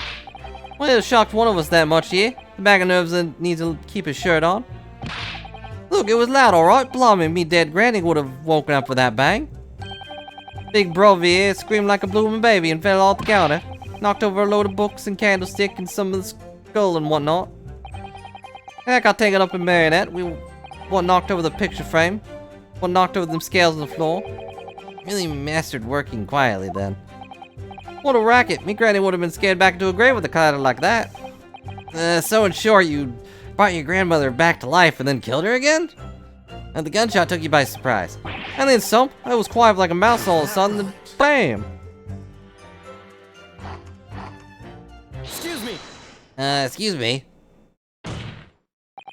Inspector Gregson, do you have something to add? Like I keep saying, I don't appreciate being lumped in with these scoundrels. No, something to add about their testimony. You seemed to react just now about what Mr. Skulkin said. And also you were eating your chips very fast. Make you think of something? They're probably nothing, of course. I wouldn't bother to mention it, only... Well, fact is, cases don't get solved if you ignore the little details. How about you just tell us what's on your mind? As you know, we brought these fellas into the yard for question last night. The statement they gave told us a slightly different story to what they're saying now.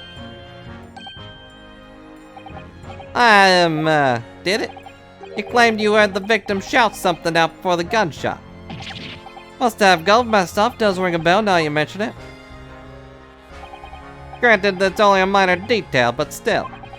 Can't help feeling that perhaps you've been a bit sloppy with your testimony here, eh, fellas? You discover the witness testimony has been any more sloppy than it's hitherto proved to be. I shall be forced to bring the very harshest punishment to bear against them. Easy, easy. We'll get it right this time. Won't get it left. That's it, yep. Coming back to me now. Then speak. Supplement your testimony with whatever details you have miraculously returned to your questionable minds, sirs. Right you are, Gov. For the gunshot, we heard the voice yelling out, "Give me that gun!" Give me that gun? Hold it! So in fact you heard the voice of the gunshot almost simultaneously? We did, Gov, we did. Although I suppose if you're being honest, we heard a kind of wavering voice before the yell and all. If you don't want to get shot, give me that gun. Bam.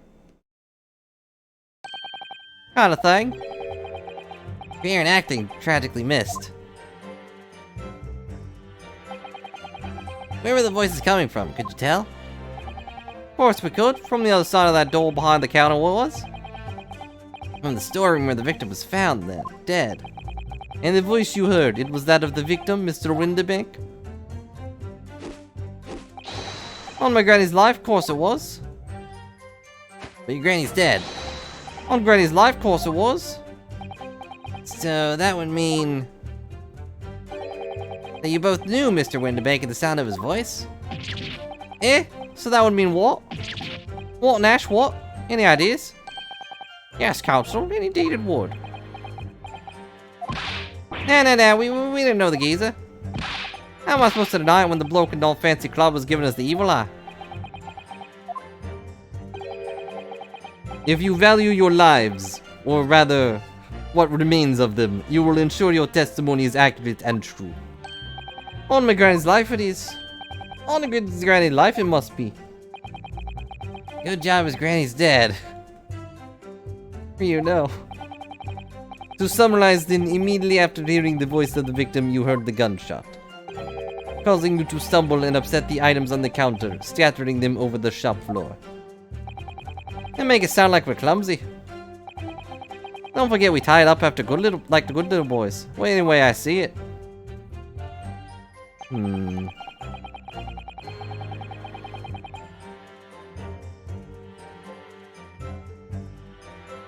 Well, that's a contradiction because she had the gun.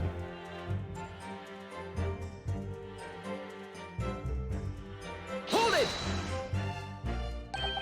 You saying that Mr. Windibank had a gun in his hands? Oh yeah, bet that was a sight, eh? Them two waving guns at each other. Must have got pretty heated. I mean, just before he shot it out, we heard the geezer say, "If you don't want to get shot." Didn't really sound like he meant it, mine. More of an empty heart, you could say. Mr. Windibank was known to keep a revolver in his shop counter at all times.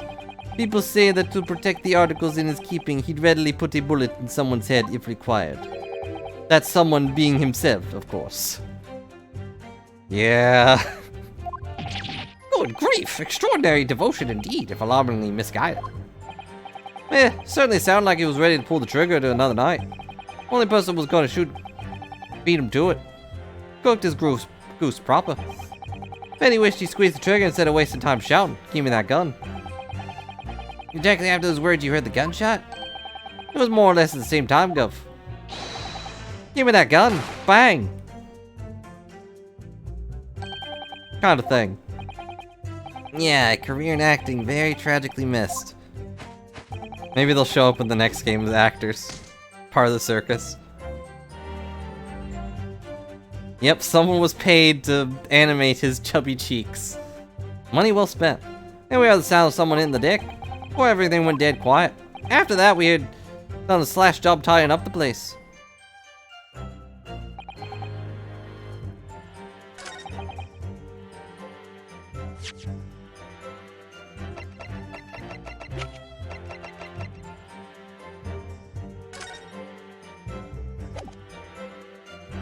Objection! Objection? You're saying that on the night in question, the victim, Mr. Windibank, was wielding a gun, is that correct? That's it, Gov. You got the picture. Well, yeah, it's in my hand, but... he has, Nash, he has, no question. True, but we don't get to see enough of that, so money not well spent there. They should have paid him more to animate. It should be on the sword. Is what I think. They should have put his headband on the sword and have it like gently waving under Ryu's arm. Yet the photographic evidence from the time of the incident clearly shows Mr. Windibank was not in possession of a firearm of any description. Objection. You surprise me. Does the defense really intend to highlight evidence that compromises the position of the accused even more?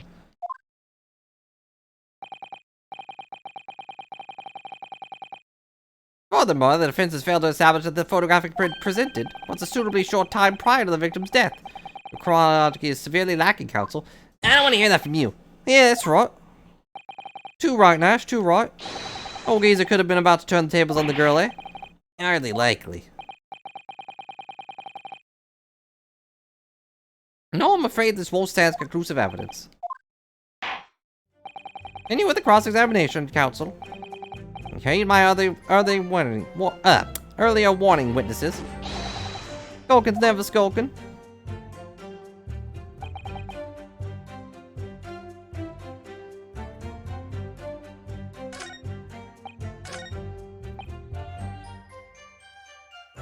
Hold it!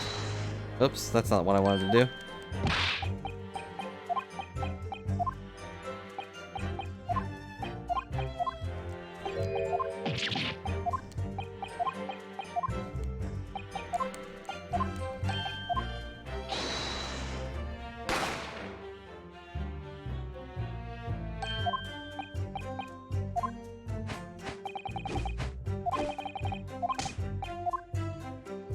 That's not Watson, but he's always holding chips because it's just a thing he does, I guess.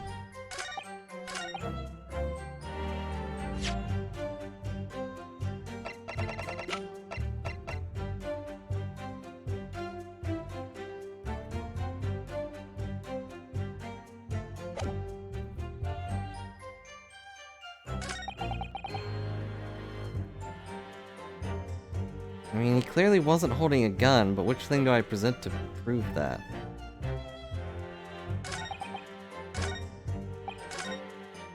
Hold it! You didn't try to open the storeroom door then? Not on your life. It went deathly quiet after that, it did. Put the wind right up me. Anyway, door was locked, wasn't it? No way that was open. Yeah, of course. It was locked from the inside, or so we've been led to believe. It was, Gov, it was, from the inside. Right, so we had no way what was going on in there, did we? Unless there was some other way to get a view of the inside of the storeroom, like through the keyhole or a spy hole, perhaps. Don't ring no bells, no light, no lights. We had to cut and run before we noticed anything like that. Still cutting our teeth in this game, see, but one day... we'll really cut the mustard. Please, cut it out. But as we know, behind that door is the victim's lifeless body with the accused not 2 feet away. Yeah, unfortunately. Gina was there and conscious with the gun in her hand. To confirm, it would be correct to say that neither of you set foot inside the storeroom. That's right, Gulf, that's right. Couldn't have, even if we wanted to. I mean, you could have.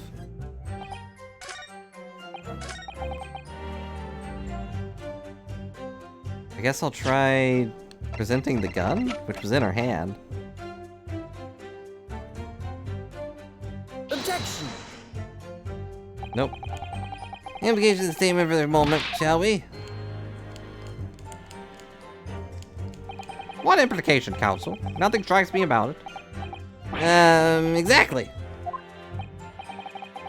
I could use a proposition you need, however. Well, there's a hit.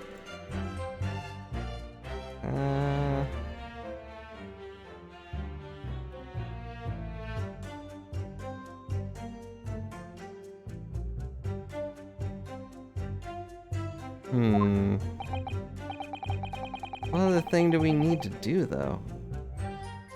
Maybe this is a different angle.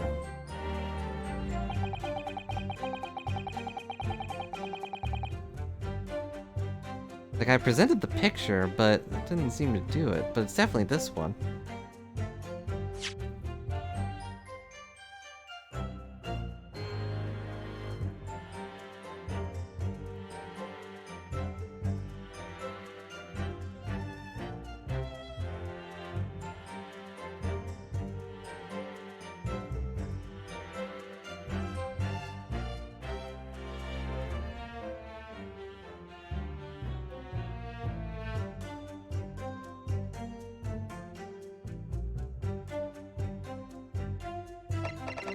Okay, I'm back, sorry.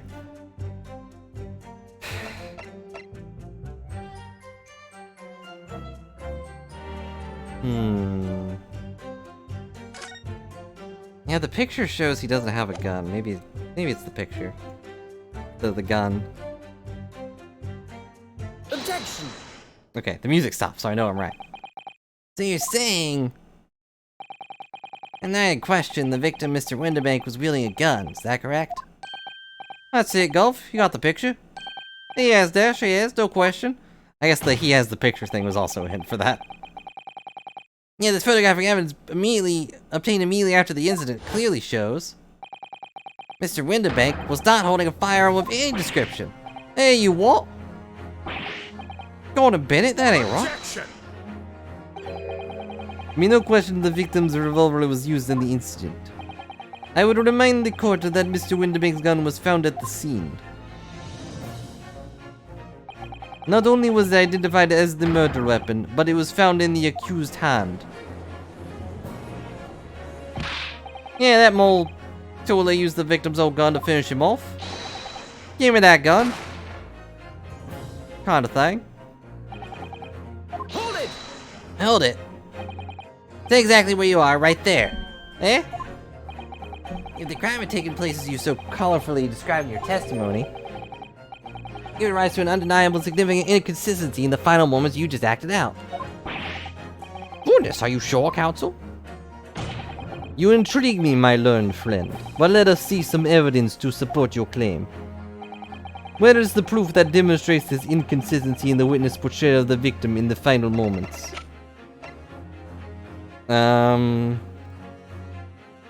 Maybe be this?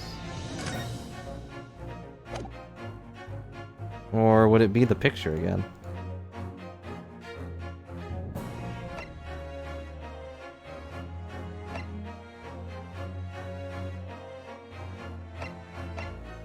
Let's see.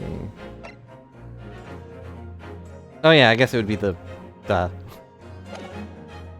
be the autopsy, where it says, you know, he was shot in the back. Take that! According to their testimony, where's the fingerprints? We don't have that technology. If we had fingerprint technology, we would have already been able to prove McGill's guilt, 3 cases ago. Witnesses claim to have heard the gunshot. Give me that gun, followed by the gunshot. Indeed, but the two events happening almost simultaneously, or so we've been led to believe. Yeah, that's right. Now, if that testimony is true, it means at the moment of death, the victim and his attacker would have been facing each other. However, the autopsy report clearly states the victim died instantly after being shot from behind. So as I stated before, there's an undeniable inconsistency in your testimony, Mr. and Mr. Skulkin. He's so short. But that's the god-honest truth. It is that, it is. When he was shot that night, shopkeeper had a gun in his hand. We saw with our own bleeding eyes. Did I hear you right just now? You actually saw Mr. Windibank holding a gun? Something like that might have slipped out. Ladies and gentlemen, you've all just heard the admission by these two witnesses. Now, the night in question, they actually saw, with their own eyes, the victim wielding a gun. Which can only mean that despite their testimony to the contrary, the Skulkin brothers must have encountered the victim in person. Nash,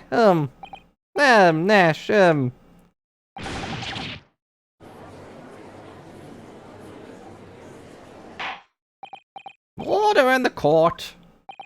Witnesses, explain yourselves at once. Well, thing is, we weren't supposed to,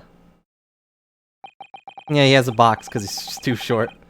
Seemed that my previous warning fell on deaf ears. I made it quite clear that false witnesses would be the death of you. Am I to understand that you replaced the untruths of your original testimony with renewed lies? Ever so sorry, Governor. Truth is, we see, Cut it out, Nash, cut it out. We blab now, you know what he'll do to us. What are they talking about? Let me make your position here perfectly clear.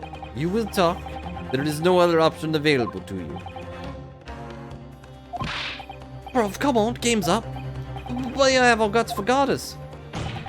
It hasn't quite sunk in yet. No matter how hard you try to hide it, the truth will come out.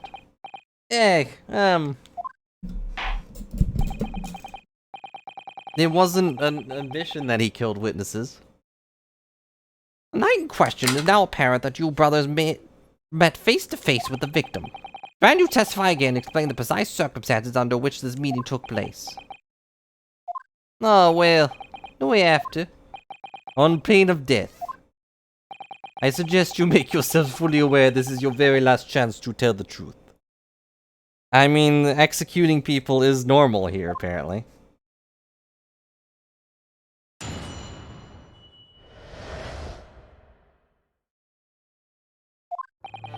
Alright, so we just got inside the gaff and he had a sigh of relief when the geezer showed his mug. Give me that gun, he bellowed. He flew at us like what he possessed. Thought we'd had it. For an old geezer, the bloke was strong as an ox. He chucked me over the counter. I pulled me gun on him, and then he led through that door and in the back room. We never had nothing to do with killing him. That's all what happened, I swear. So you're now telling us that moments before the victim was killed in the storeroom, you in fact encountered him in the main part of the shop. Oh, well, yeah. Sorry. Well, find ourselves at an interesting juncture. Changes matters considerably. But honest, Governor, this time, Nash, we ain't got nothing more to hide. Very well, counsel for the defense. You may proceed your cross-examination. This is it. Moment I've been waiting for.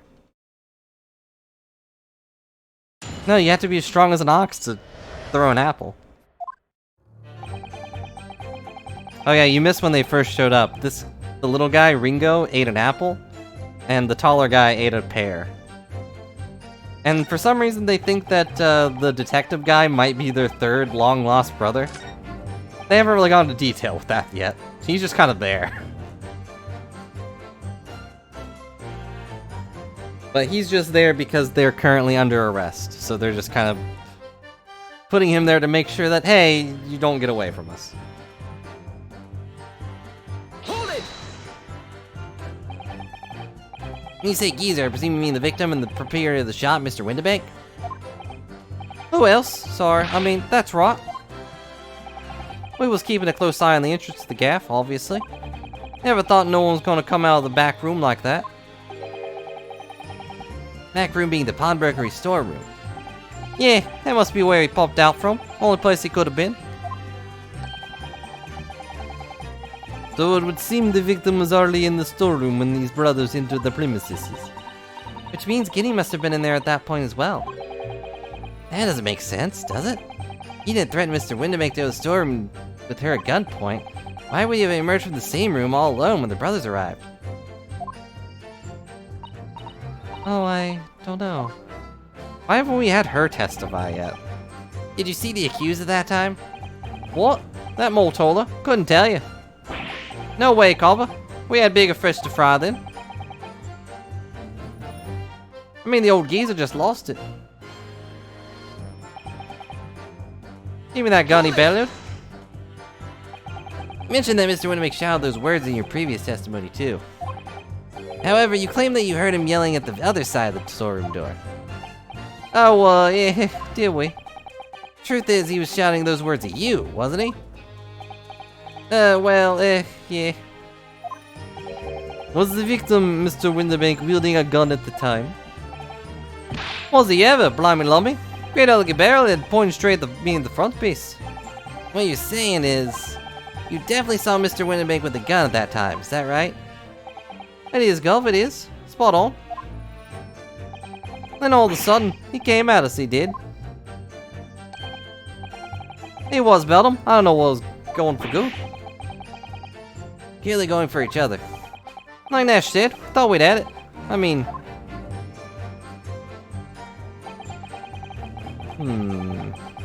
He chucked me over the counter. Yeah, I know that you mentioned the counter in your previous testimony, too. Well, yeah, of course we did. He knocked over a load of books and candlestick, some skull and whatnot. Guy got tangled in a marionette, who knocked over a picture frame, knocked over the scales on the floor. So in fact, it wasn't the sound of the gunshot that shocked you and made you knock all those things off the counter. Well, yeah, Big Bro here went flying over the counter like a gunshot, I can tell you. And the old geezer pinned him. He did, Nash, he did. If you hadn't been there, the bloke would have fallen flat on me like a blooming pancake in seconds. Yeah, I do remember the live-action one and the cartoon one. I think I mostly watched the cartoon one like 3 times. Because when I was a kid, you know, like 5 through 10, For some reason, I had a habit of just watching the same movies over and over. And now I don't watch any movies. Yeah, back then the live-action ones weren't bad. They were kind of like, but they weren't trying to be stupid. They didn't really rewrite the stories or anything. They just... It was just the story, but, you know, live action. They didn't have any special effects, really.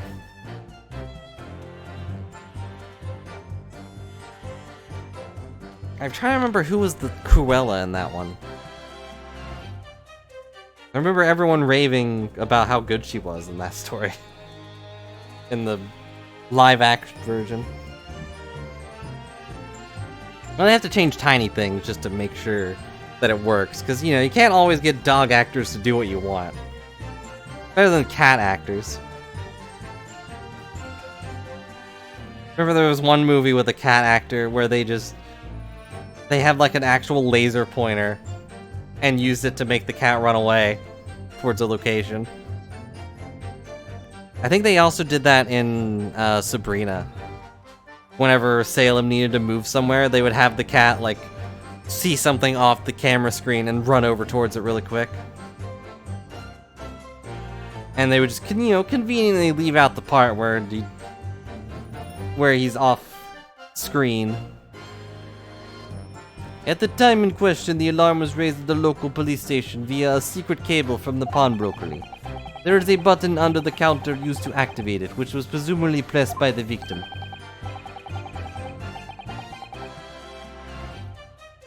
That's right, when the brothers fled the scene back to the street, they ran straight into the arriving police, didn't they?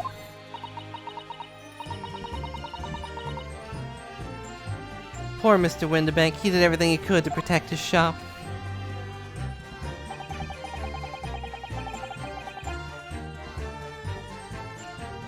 Hold it! Were you intending to shoot Mr. Windibank? No, never. I was just, you know, looking out for me bruv, Warner. He was being flattened, don't forget. A man whose shop was being burgled, yes. And then the man fled into the storeroom when you pointed your gun at him, is that it? Yeah, that's it. He shoved me away, then ran through the door and shut himself in. Something about that last remark. It doesn't quite ring true. I wonder why Mr. Windibank ran away into the storeroom. Well, according to what everyone's saying, Windi was in there waiting for him with a gun. Ah, yeah, that's right. He allegedly used Mr. Windibank's gun to threaten him and force him to open the storeroom door. In which case, how'd the gun end up in Mr. Windibank's hands again? I have no idea. That's just strange, isn't it? The inconsistency could be significant. I should make a mental note of it. Look, the point is, me and my bro V. That's right, Nash. That's right. Me and my bro V. Yeah, he was at least a cat and a puppet. When he was talking, he was a puppet. For sure. Like, it wasn't obvious when you're like a little kid watching. You're just like, oh, that's a cat. It's weird that it's talking, but like you could probably see the strings now. No, when Salem was talking, he wasn't a cat. He was a puppet. Which is also why he never really moves. Whenever he's like talking to Sabrina, he just kind of wiggles back and forth a little bit. Excluding times where they have to have him run away. He never, like, stops to turn his head or anything. He just runs away while talking. It's true, he was a puppet. I wonder if they still have that puppet somewhere. Sabrina, the Teenage Witch.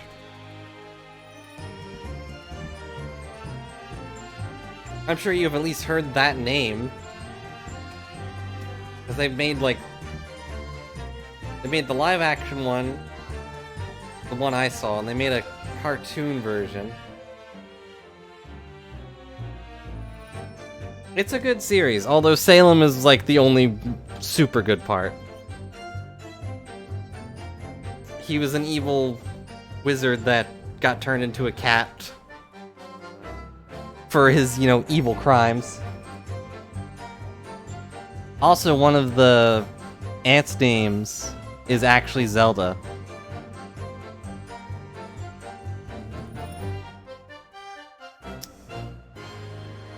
Four trained cats? 4 of them? I mean, I guess you need that many to get them to do things consistently.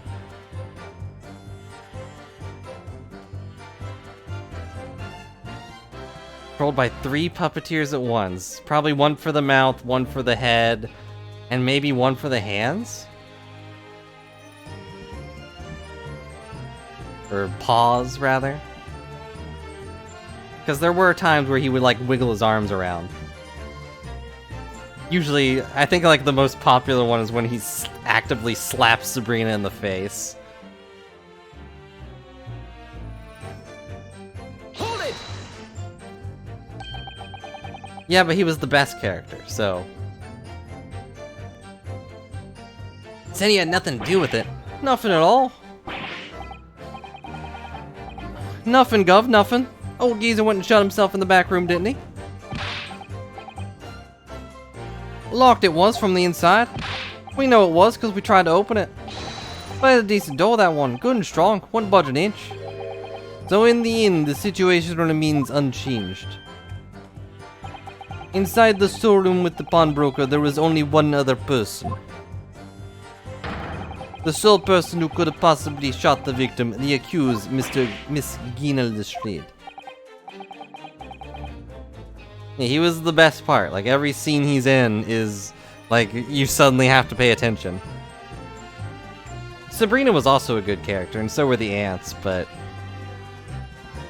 It wasn't until Salem shows up in the episode that you're like, oh yeah, this is a good show. Otherwise, it's just like any other, you know, teenage drama, except, you know, the main character can wiggle her finger around and suddenly make cheese turn into a taco, or cheese turn into an actual human being. Here's so. What say you to that, Counsel? I don't know. Was there anyone else apart from Gina who could have possibly shot Mr. Windibank? There could have been. Mr. and Mr. Skulkin. Hey, what?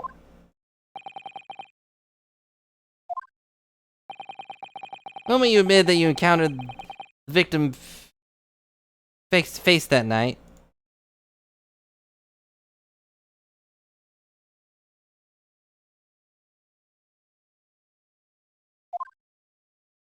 The course of this trial changed completely. It did? What is your point, my learned friend? I have a name, you know.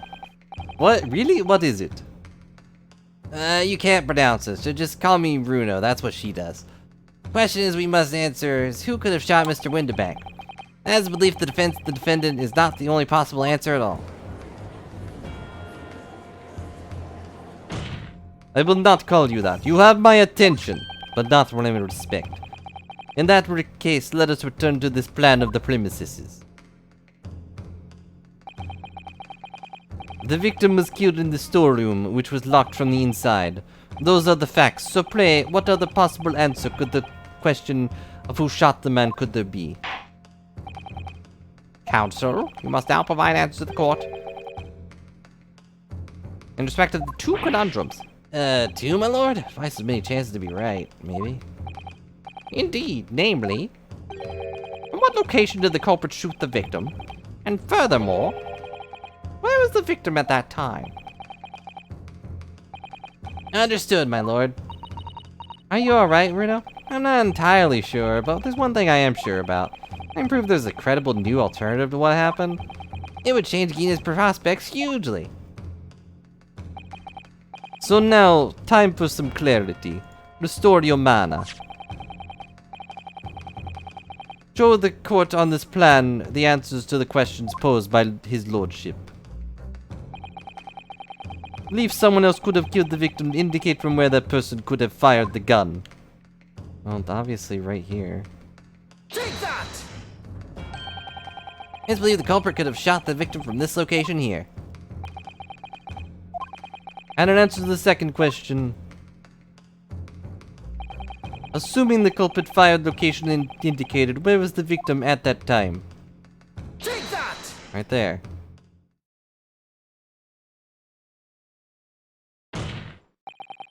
Culprit shot the victim from outside the storeroom. Continue. Mr. Winnebago died instantly from a bullet wound to his back.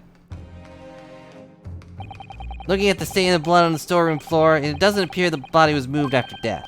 It tells us he was almost certainly shot while in the storeroom. However, the crucial point is, where was the shooter when the fatal bullet was fired?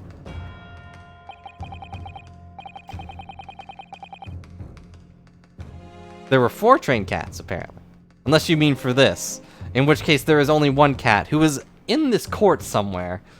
But no, I don't think we've seen them yet. I'm waiting for the cat ex machina where if someone's about to go to say that we're guilty and then the cat jumps on them and makes them say we're innocent. You are adamant the shot was fired from outside the storeroom? Yeah, according to the Skulkin brothers' earlier testimony. I pulled my gun on him. He legged through that door into the back room. Mr. Winnebago ran through the door. You have to assume that the door was open at the time. It was precisely that moment when the victim was fleeing for his life. The brothers had perfect opportunity to shoot the man in the back once he was inside the storeroom. Or they could have just lifted up the window and shot him in the back. Come to think of it, do you remember what the prosecutor said at the start of the trial? This is me. Moving on to the findings of Scotland Yard's coroner. His report states the bullet entered the body on a rising diagonal trajectory. That's the same cat that I was just talking about, Mimikyu. When he moved out, he was unable to take his cat with him because they don't allow pets on the boat, and last time there was a cat on a boat, our best friend died. Thanks for bringing that up. But that cat got adopted by Iris. Good old Waggy.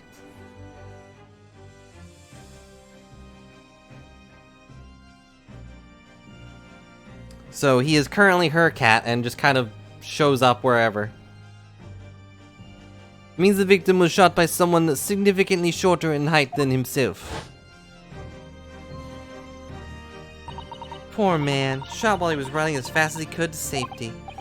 Yeah, of course. He would have been leaning forward as he was running away. Even if the bullet was fired horizontally, it would still have entered the body in an upward trajectory. Cover wasn't necessarily someone shorter than Mr. Windebank. Objection. I'm sure my learned friend can't have forgotten. The storeroom door was found closed and locked from the inside. You claim the victim was shot and he fled the room. Do you also claim his corpse was dexterous enough to turn the key in the lock? No, but they could have just locked it themselves. It's not like he was blocking the door. What if someone else locked the door? There's someone else who could have locked the storeroom door. Is that so? Very well then, counsel, present your hypothesis to the court. There you just described. Its assertion that the victim was shot from the outside the storeroom. In which case, who shut and locked the storeroom door from inside?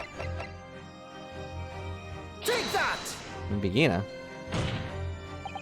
Obviously, the person who locked the door was the only other person inside the storeroom at the time. The defendant, Miss Gina Lestrade. That's absurd! You're suggesting the accused deliberately engineered the sealed room?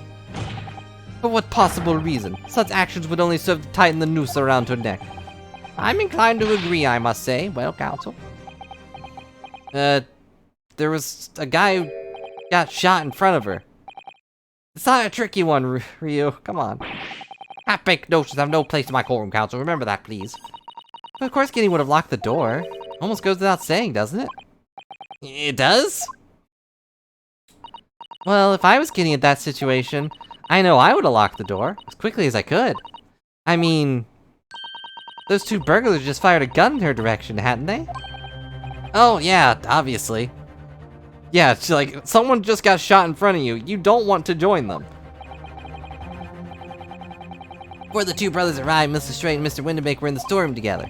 Now, I don't know what went on between them at that time, because no one will let her testify, but at some point, Mr. Windebank must have heard intruders break into his shop and left the storeroom. Intruders, eh? That's us, bruv. If your theory is correct, that would leave the accused alone in the storeroom. Yeah, it would.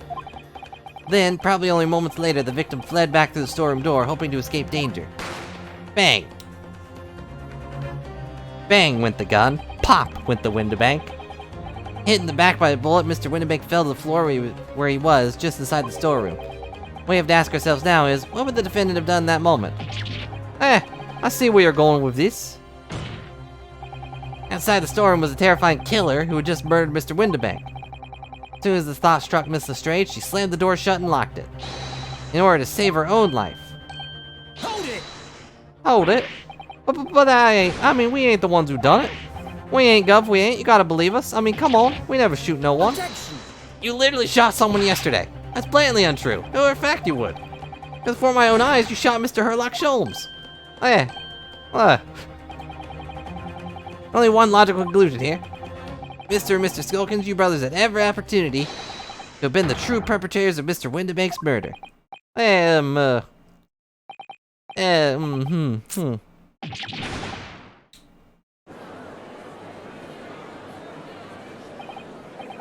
does this leave us?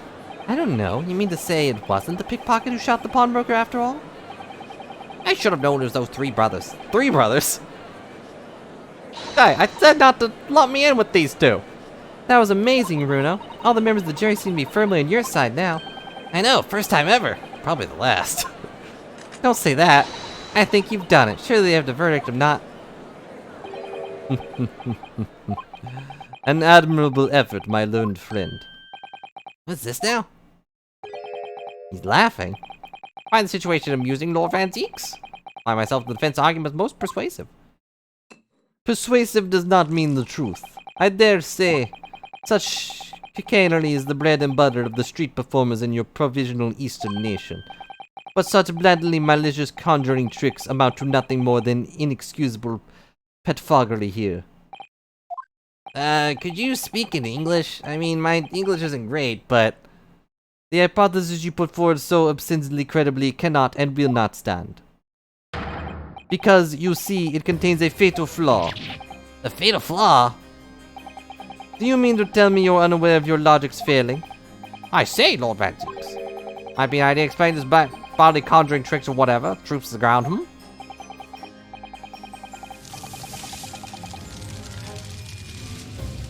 Hello, Phoenix. Hope you're having a good day, and we have no idea.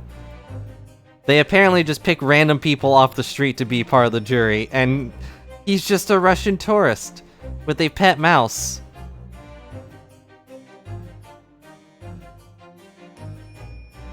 The other good question is, why do we recognize all but one person on this jury? I think only the guy with the stereoscope stuff is the only new one. Everyone else is like, oh yeah, we know you. You were here like 2 days ago. The fatal flaw in my learned friend's argument is really very simple to understand. Sorry for breaking that. Assuming you're not too dim-witted to count bullets. By George, count bullets? Oh dear. You noticed then. Huh? What's everyone talking about? There's 3 bullets. Counsel. That's me. Yes, sir? Tell the court, how many bullets were found at the scene of the crime? 2. 2 bullets.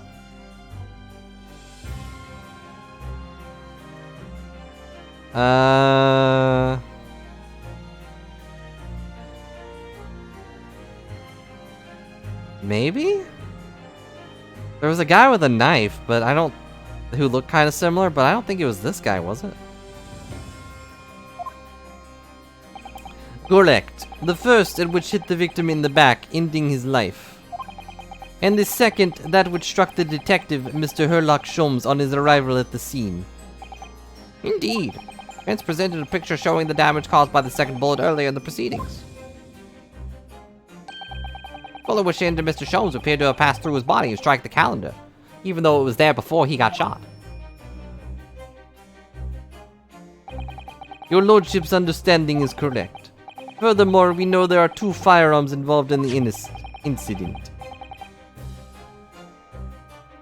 The revolving belonged to the victim, Mr. Windi, and the Skulkin Brothers revolver. The evidence shows the single bullet was fired from each gun. Yes, indeed it does. Single from each bullet each. Now then, my learned friend. You yourself told the court only moments ago that these two brothers shot Mr. Herlock Sholmes right before your eyes. Well, yeah, obviously there was a third firearm. Someone else did the shooting.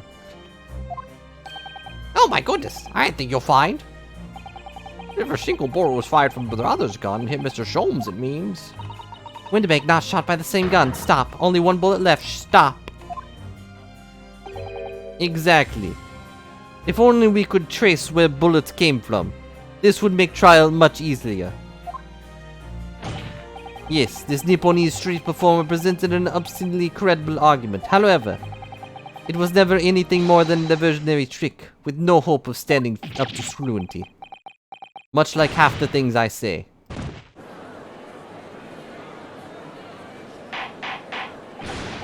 Oh yeah, not the old guy. The old guy apparently is a doctor of sorts. A surgeon. Who may have left a scalpel inside Sholmes. But, you know, we're just gonna ignore that part. Sholmes is fine. Oh, sweet, cool drinks. Pray forgive my discourtesy of flinging the dregs of this hallowed nectar into the public gallery. Lord Van Zeeks! But this court needs to open its eyes. The accused, Miss Gina Lestrade, is no ordinary little girl. Despite her young years, she can, regrettably, no longer be described as a juvenile. No, the person in the dock is far from a law-abiding citizen. She has a past riddled with criminal conduct. The truth is, the accused broke into the pawnbrokery on the night in question with loathsome intent. As we can see beyond a doubt in this print, which depicts her threatening the victim with a murder weapon. And I have here in my possession one more piece of evidence the prosecution wishes to present. That disc! I'll be taking out whatever it is to McGill's down in the yard, thank you very much. Don't give it to him, that's mine, that is, mine. Sorry, miss. Anything belonging to Mr. McGill has to be taken as evidence now. Yeah, the music box disc. McGill's music box disc. The music box disc made specifically for Mr. McGill. That music box disc? Yeah. The very day before the hateful murder of Mr. Windi, the accused attempted to make off with his article, which clearly does not belong to her. And won none of the subtlety of pickpocket, I might add, by brute force and brazen impudence. That's not what happened at all, though. Good gracious. Make no mistake, any sympathy for the accused on account of her years is misguided and dangerous. There are no depths at which the girl would not stoop if pushed, no crime she would not commit. But why would she go there for the disc if the police had it? The court forgets that fact as its peril. I see. Important to make this music doc disc into evidence, counsel. Grim testament to the defendant's character. Lord Van Zeeks, His voice is higher pitched than I thought it would be. Yes, Inspector? That I mean yesterday in the yard with the prosecution service, and, I think it was agreed the disc wouldn't be used as evidence. I did not agree to such a thing. What's this all about? Why is the inspector acting strangely? That's the first time he said anything to Van Zeeks at all. I am unaware of any such meeting. But those were the instructions right from the top. The government bigwigs were insistent. I don't recall asking if I cared. Inspector, I am the prosecutor, and I alone determine how to present my case. Your warning is noted, but uncalled for. Thank you.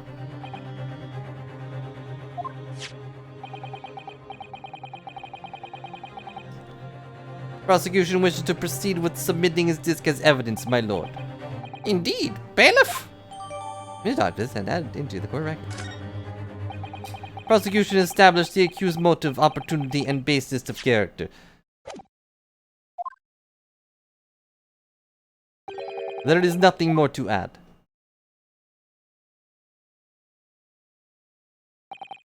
Ladies and gentlemen of the jury, I await your informed decisions and rest my case. Guy with a knife throwing wife on the jury? I don't know. He just was picked randomly. He also keeps glancing at the maid beside him, which is most likely going to get him in trouble later, but, you know. I don't believe it. I had the jury on my side for once. For all of 5 minutes. I wasn't reading for 5 minutes, Bruno. My lord, what if I might say something at this point? Proceed, Mr. Foreman. There's something about a bit of fogging up now, truth be told, but all of a sudden, that's abundantly obvious to me and my men. Only one thing for it. Oh, dang it. Very well, the court will hear from the jury. Ladies and gentlemen, you will present your leanings as defendant's culpability. Guilty. Guilty. Guilty. Guilty. Guilty. Guilty. Guilty. Guilty.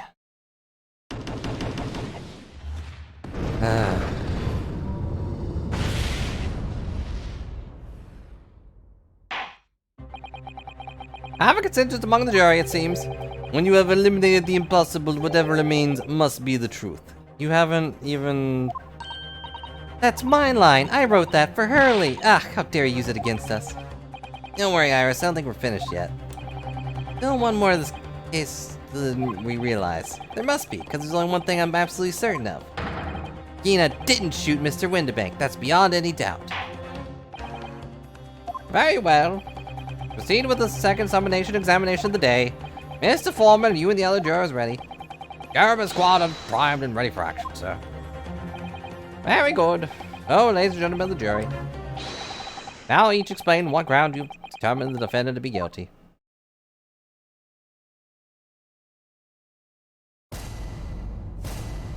Judicial findings. But first...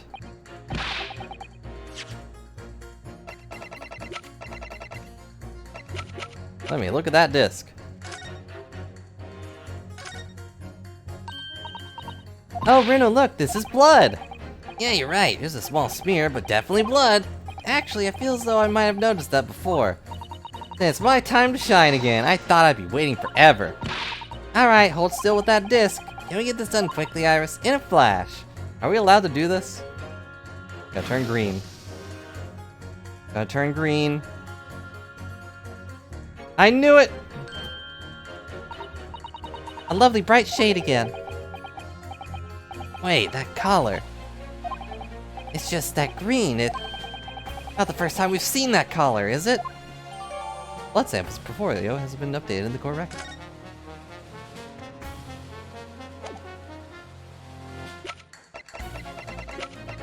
Go to the portfolio.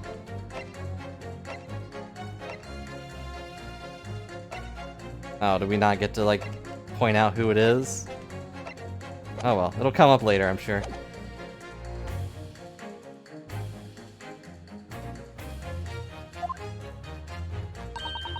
Only 2 bullets were found in the scene. I would say the whole case is done and dusted.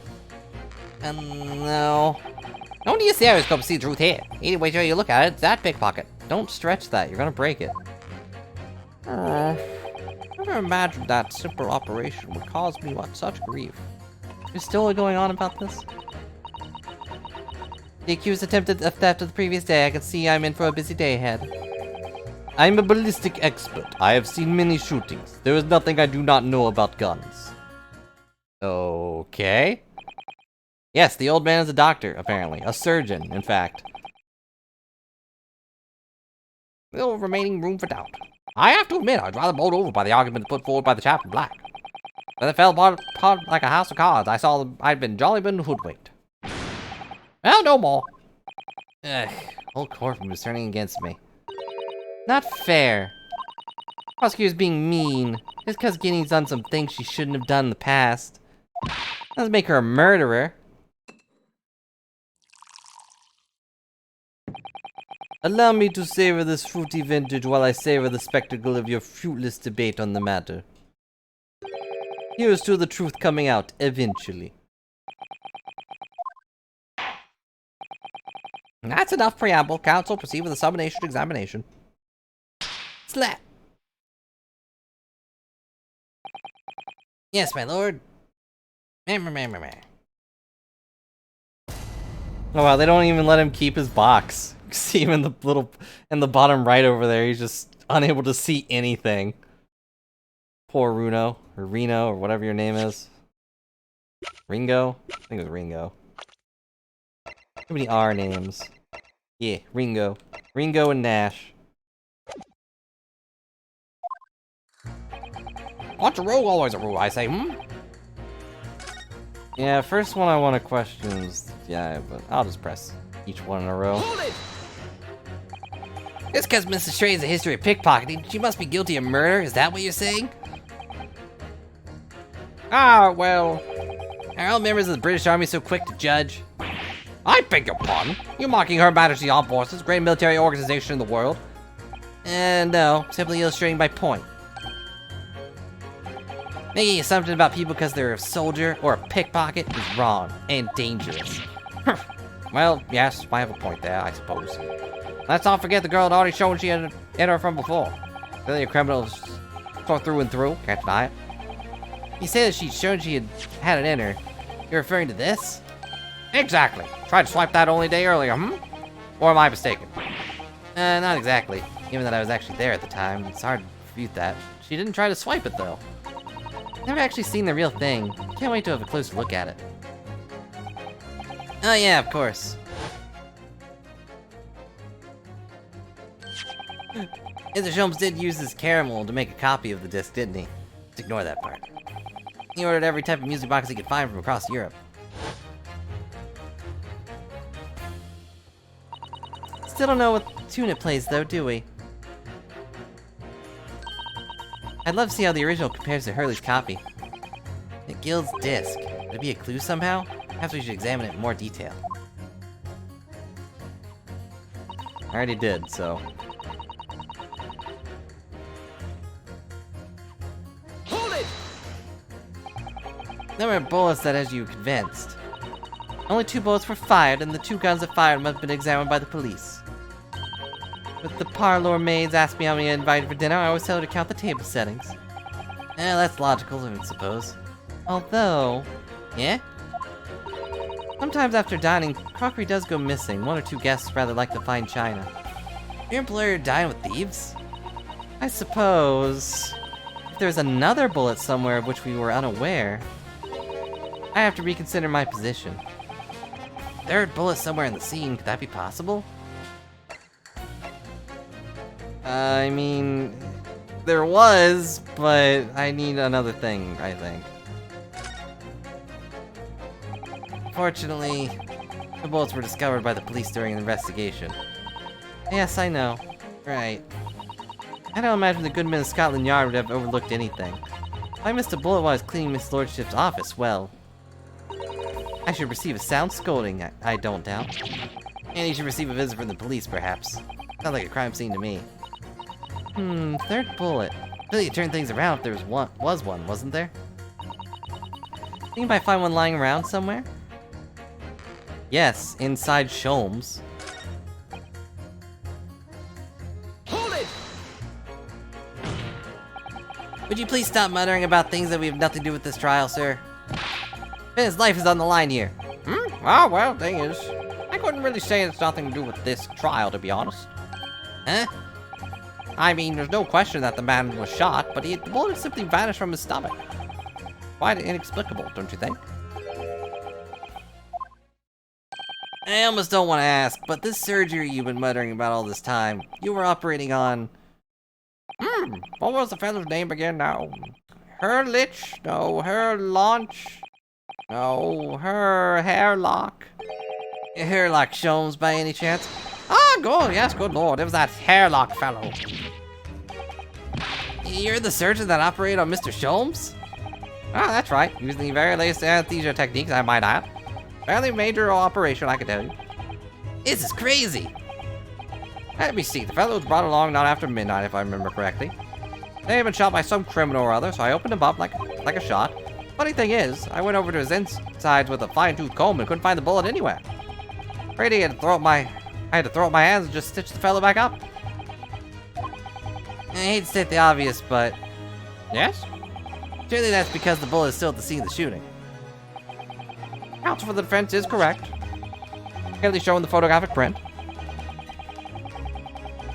Bullet the Skulkin brothers fired at Mr. Sholmes hit him in the stomach region.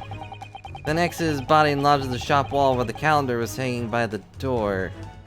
For you, please. 1, we saw that before he was shot. 2, Sholmes is pretty tall. That's not where his stomach is. I think you'll find it's really quite simple if you just consider the problem three-dimensionally. Ha! Who do you think I am, son? Well, juror number 4 is about the best I can do. We're not allowed to say your names. As soon as I saw the wound to the man's stomach, I flipped him over. Like a pancake? Are you saying you checked his back? Of course I did. There wasn't a trace of injury. No sign the bullet had left his body at all. What? That's the point. All auto conclusion that the bullet was still somewhere in the man's innards. That's exactly why I was about slicing him up. Still none the wiser even now. How many times do I have to say it? Somebody please explain how it happened. Someone just solve this mystery. No one's as much as mystery as how this jury was put together.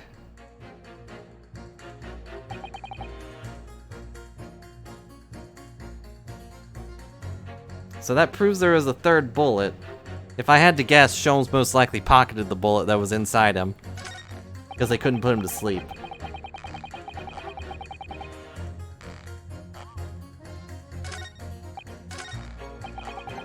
Hold it!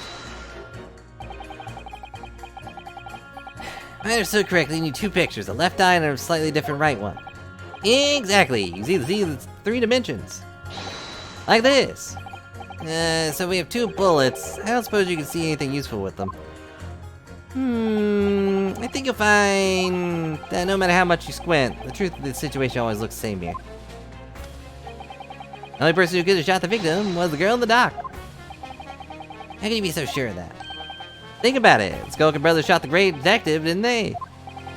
Yeah, it's been mentioned once or twice. Well then, sure, let's come to focus now, isn't it?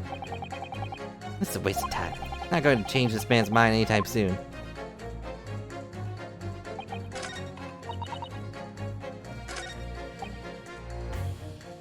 I want to talk to the ballistics expert here. I thought you were just a tourist. Also, the mouse reads the book. Good day. I am visiting London for sightseeing. I would like to take a bus to Crystal Tower, please. No way, you just a visiting tourist. So you're a ballistic expert. Who knew? I have much experience with guns. Ah, I have lived through many, how do you say, extreme, violent bath of, blood of, extreme violent bloodbaths, perhaps. Those. Extreme violent bloodbaths. English is very difficult tongue. Considering the sort of people you associate with, I'm surprised you still have a tongue. Who are you? Hi. Anyway, if you question about bullets and gun, you ask me. Nothing I do not know. No mystery I cannot solve. You need confident knowledge of guns, that's for sure. But if possible, please only in Russian language. Not very confident knowledge of English, though, is he? No, still, we should bear it in mind. He's our man if there's a mystery about guns or bullets. Anziek's managed to convince everyone. When you have eliminated the impossible, it's said, but he hasn't. You gotta fight back when you need more material. You have to fight back. You have to turn this trial around again.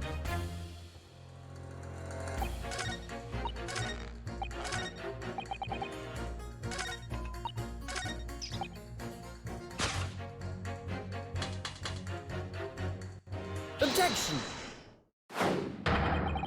These 2 statements clearly contradict the idea at all. Put these 2... Ah! Ballistic expert! Pitting Pitting. Oh, okay, book is away now. The night in question, Mr. Sholmes was shot by one of the Skulkin brothers. Since there was no sign of the exit wound on his back, we must assume the bullet didn't pass through him. However, no bullet was found lodged in Mr. Sholmes' body either. Furthermore... A bullet was found lodged in the wall of the shop where Mr. Sholmes was shot. You're number 6. Hello, my name is Villain. Pleased to meet you. That's not your name, but Wait, his name is Villain? Uh-oh. there's apparent contradiction in the facts that's so clearly troubling juror number 4. Are you able to explain the mystery? I have seen very similar situation in Motherland. It was night. There was blizzard. I was running away along mountain road in freezing cold. I saw a ballerina, very pretty. Golly! The snow was piling high on both sides of the road. It was very narrow and dangerous. My pursuers had hunting rifles and they were on dog sleds. Mental note, don't ask too many questions. I was shot from behind and I fell down in snow. This situation very similar to what I hear today from doctor. They could not find bullet in my body, and no sign of how you say exit wound. Then where did the bullet go? Bullet never hit me. Oh jeez. Well, if it never hit you, then why'd you fall down? Bullet hit frozen wall of ice very close to my side. What? One small piece, very sharp, broke away from lump of ice and pierced my body. Made deep wound that looks just like bullet wound. Good gracious!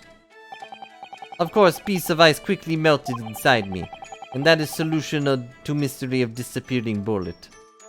So did it hit his pocket, his caramel, and make a imprint of the bullet, and then, you know, sliced into him? But that doesn't answer the question at all! Eh? What do you happen in the pawnbroker's shop? That's some snowy mountain road in another country. That's an idea, but we might not be looking at exactly the same scenario here. Bruno, where exactly was Hurley shot again? Well, according to the report, in his stomach. Sort of around this area, I think. Well, I can't see you, but that's precisely where he carries a little pouch on his belt. A pouch? Actually, I might have noticed something like that. A pouch. It's where he keeps the glass vials of very dangerous chemicals that he uses in investigations. What? Really? Doctor, Where's the pouch Mr. Sholmes was wearing? Huh? Well, fellow had nothing like that on his person when he arrived at the hospital, as far as I remember. if I may... Lord Van Zeeks, you're allowed to speak during this part? Well, I realize it was forbidden to the prosecution to interject during a summonation examination. I should inform the defense I have the pouch in question in the antechamber outside the courtroom. Sorry? Why? As I understand it, when the police arrived at the scene and found Mr. Sholmes injured, they removed the pouch in order to assess the wound. Ah, thank goodness. I thought I was getting forgetful for a moment. And since then has been my safekeeping along with the other evidence relating to this case. Why? This is one thing I'll never understand about this universe, is why the prosecutors seem to have all this power, like, behind the police. And then the defense attorney guys are just like, we're here. We have the right to say words. That's about it. You never mind interrogating witnesses or getting evidence or anything. We just exist. I can personally vouch for the fact it has not been touched since the incident occurred. Very well, while extremely unconventional during a summonation examination. I must demand the prosecution presents the item in question with all speed. Bring forth Mr. Herlock Sholmes' pouch.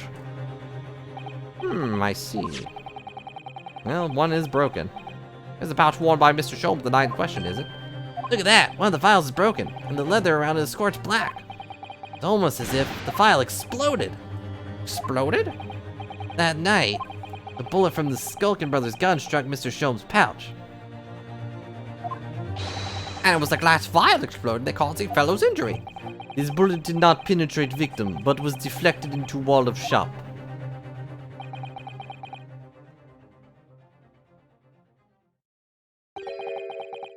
A delightfully complex aroma. Well, it appears one mystery's been solved at least. Though it has no bearing on the truth of this case. It does. The Bulging and Burling brothers shot the detective, and the accused shot the pawnbroker. The pertinent facts in this case remain unaltered. At least if one mystery solved, I can sleep easy tonight. Thank you, young man. Ah, thank you very much. Glad I could help, but why are you thanking me?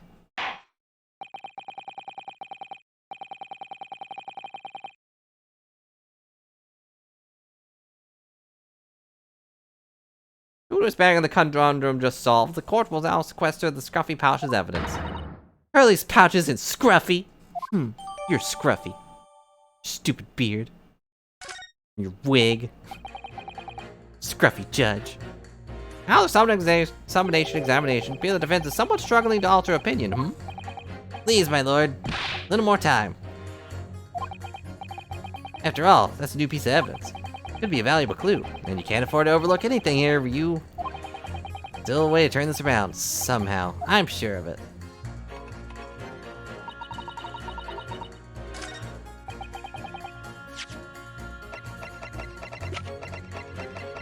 Alright, time to examine his pouch. I'd assume the bullet is still in here somewhere, but it looks like it pierced it from this side and then exploded? Really scorched badly, just here. Oh, the strap is broken, look. Must be where the bullet hit then. Let me see. Yep, there it is.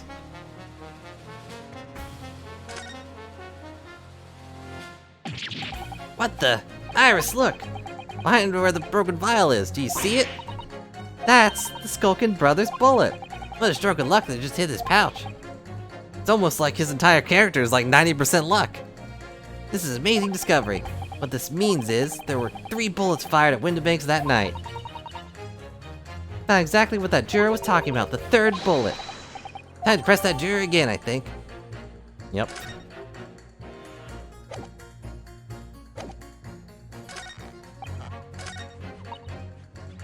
Hold it!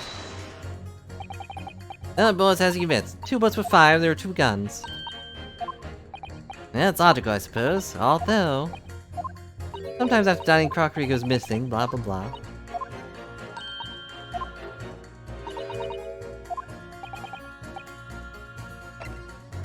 I can prove it. Allow me to show you then. The 3rd bullet. 3rd bullet. Just labeled the 3rd bullet. Take that! The bullet that can clear up the past. Here it is, we discovered it just now. Yes, on the night in question in Windibank's pawnbrokery, another bullet was fired. Hold it. What is this new trickery, you Nipponese conjurer? Where did you find that bullet? It was lodged inside Mr. Shone's pouch, which, I mean, honestly, you should have checked that. What? This pouch was removed from around Mr. Shone's waist before he was taken to the hospital. Since then, it's been touched by no one. Do you mean to say the shot fired by the Skulkin brothers that night? Yep, as your lordship has surmised, it hit this pouch. But that makes no sense whatsoever. You already know the whereabouts of the bullet fired at Mr. Sholmes. Clearly visible in this photographic print. 2 guns from the scene have already been submitted to the court record as evidence. Yes, that of Mr. Windibank and that belonging to the Skulkin brothers. Examination of both guns revealed only a single bullet had been fired from each. But that must mean... That's right. We now know that on the night in question, 3 bullets were fired. However, only 2 bullets were fired from the 2 guns at the crime scene. Till that incontrovertible inconsistency is somehow explained, you're gonna keep using big words that really can't say them. We cannot and must not pass judgment. Ugh. Ugh, I am wounded. Order! While the summonation examination remains incomplete, the court has been presented with new facts. Facts that would appear to have shaped the very foundation upon which this case defendant has been built. As is my prerogative in this situation, I hereby temporarily suspend the summonation examination. By Jupiter! What? You can do that? Bailiff, bring the witnesses back to the stand at once. I didn't know you could do that. Uh-oh. I'm also here. Witnesses? Governor! Were you listening to the proceedings while the defense carried out the summonation examination? We was, Governor, we was. Perhaps we can dispense with the tedious preamble. Simply answer one question. A third bullet has been identified at the scene of the crime. What do you make of that? Make of it, Gov. I don't make nothing of it, I can help it. Is it one of yours? Go blimey, Gov. Don't go blimey. Not a chance. In that case, did you have an accomplice? What? What? Never. Skulking Brothers work alone. Just the two of us. That's our trademark. Yeah, how soon we forget poor Sulky. Only 2 of the bullets at the crime scene originated from the firearms we have in evidence. The third bullet was fired from another gun. Where is it? Lummy, that's, Ed Scratcher. That is. Counsel for the defense. Yeah? I should like to hear your thoughts regarding the new developments. Third bullet, and the mystery firing arm whence it came. Thinking back to all the testimony we've heard and all the evidence we've seen, I think I'm starting to form a picture. Picture of what really happened that night.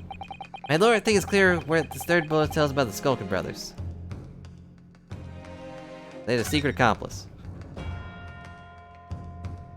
On that night at Windibake's pawnbrokery, the brothers must have been working with the third man. The witnesses clearly doing their best to cover up the existence of this accomplice, but the evidence all points to the fact there was someone else present, someone carrying a gun. Objection! Objection. An accomplice, you say? Pig's will. They fly, yes. These protracted proceedings have already forced us to endorse 2 summonation examinations. I will not tolerate a third. Yet in all that time there has been not a murmur of a third man. It is apparently wraith-like being exists. The court must be shown hard evidence. Without it, this fantasy will be crushed. Yeah. Prosecution demands answers to 2 counts. Firstly, proof, evidence that this accomplice was ever at the scene of the crime. And secondly, who is it? The identity of the spurious character. Skulkins are lying, I know that. But how can I ascertain the identity of the person they're hiding? Well, for one, it's obvious. For 2, we have evidence. Well, counsel? What's to prove the existence of this accomplice? And reveal the person's identity, even. Much as the prosecution demands, my lord, the defense is ready to present answers. Defense is ready. I believe I can provide all the answers the prosecution demands. So, my Nipponese friend, despite the swimming eyes, you seem to think you have something to say.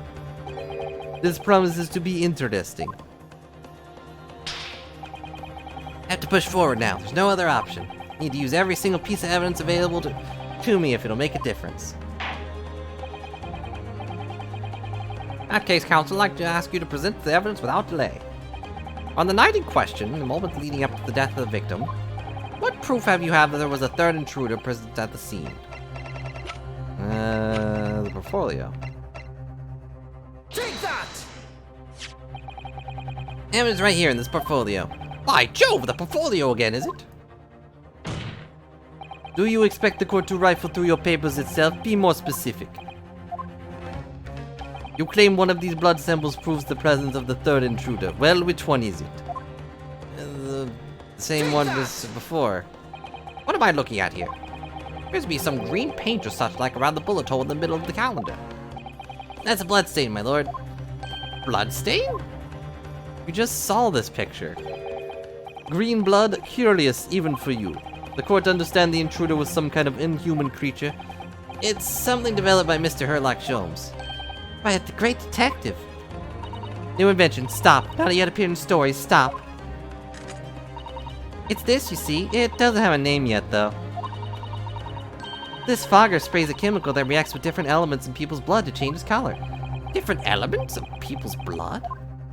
Uh-huh. Everyone's blood is slightly different, you see. And it's made up of different elements. So by seeing what color it changes to, you can tell in a flash whose blood it is. That's not exactly how that works, but... Oh, that brings a whole new extra dimension looking at blood. Pocket blood in courtroom. Stop. Very exciting. Stop. An example, this one shows the blood of the victim, Mr. Windibank. Ah, striking blue. Yeah, so you see, the green color of this blood stain in the calendar shows that somebody else was shot in the main part of the shop. Now hold the fire there, young man. Could it be for someone unrelated to the incident, couldn't it? No, it's not unrelated. Eh? The date showing on the calendar is the date on which the Mr. Windibank was killed. By golly! Something so obvious! Therefore, we can assume that whoever was shot on the same day. Whose blood is it? Well, the Skulkin brothers in the stand don't appear to be suffering from any gunshot injuries. It's not in their brain. It means the blood of somebody else, a third intruder, in fact. Objection! Whose identity the court is still waiting to hear. You can't delay any longer, my learned friend. Who is this alleged third intruder? Eggert Benedict. With his great name. He did not, because it was done after midnight. Which means he would have had to have just swapped the date. Man's name is Eggert Benedict.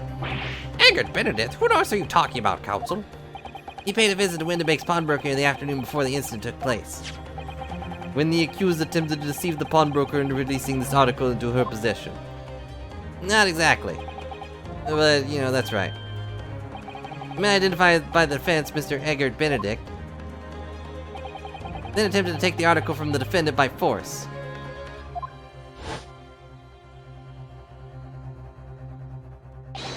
Broker. Yes, sir. It's been a while since I talked. I believe this filthy pocket thief has just redeemed an article from you, know? Yes. Article in question belongs to me. I demand for it to be returned at once. Now that's a lie. What are you trying to pull? Give me back my overcoat, you rascal. And needless to say, any music box disc too. Inspector Gregson was there at the time and can attest to what happened. In the end, it was the inspector himself who took the disc. Can you corroborate this account, Inspector? Yes, my lord. That's more or less what happened. In the interest of being thorough, I asked Windibank to for a print showing the fellow. Taken from one of the red-headed recorder gibbies. Yes, that's who I'm talking to, That's him talking to Mr. Windibank that morning. You claim this man's the brother's accomplice? Well, Mr. and Mr. Skulkin. Never seen the geezer before in my life. All my life, never seen him. Well, somewhat unsurprisingly, it appears our witnesses disagree with the assertion and are most likely lying, because that's all they've done since they got here. I'm sure your lordship recalls my learned Nipponese friend's accurate assertion, which was that he could prove the identity of the alleged accomplice. Yep, and I can. Then show us the evidence. I agree, we must prove the clean-cut gentleman in the photograph is the filthy criminal you say he is. This is the last piece of evidence. I had a feeling something must have been missing in this trial from the very start. But now, I'm gonna drag it kicking and screaming into the courtroom. Ready to present your answer to the court then, counsel? Yes, my lord. Let's present the evidence now. Proof the man pictured in the photograph print was in fact the person struck by the third bullet.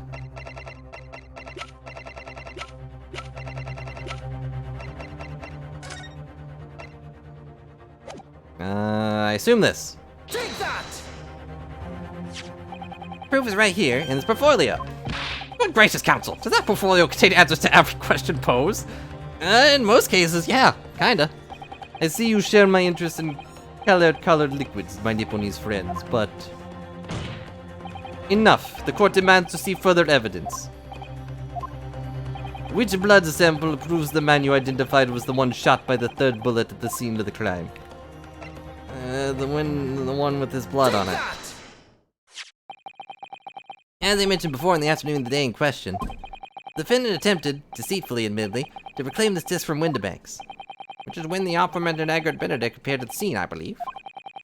And then attempted to purloin the article from the defendant's possession, no? That's correct, my lord. I myself was present at the time. It was following this that a minor incident occurred.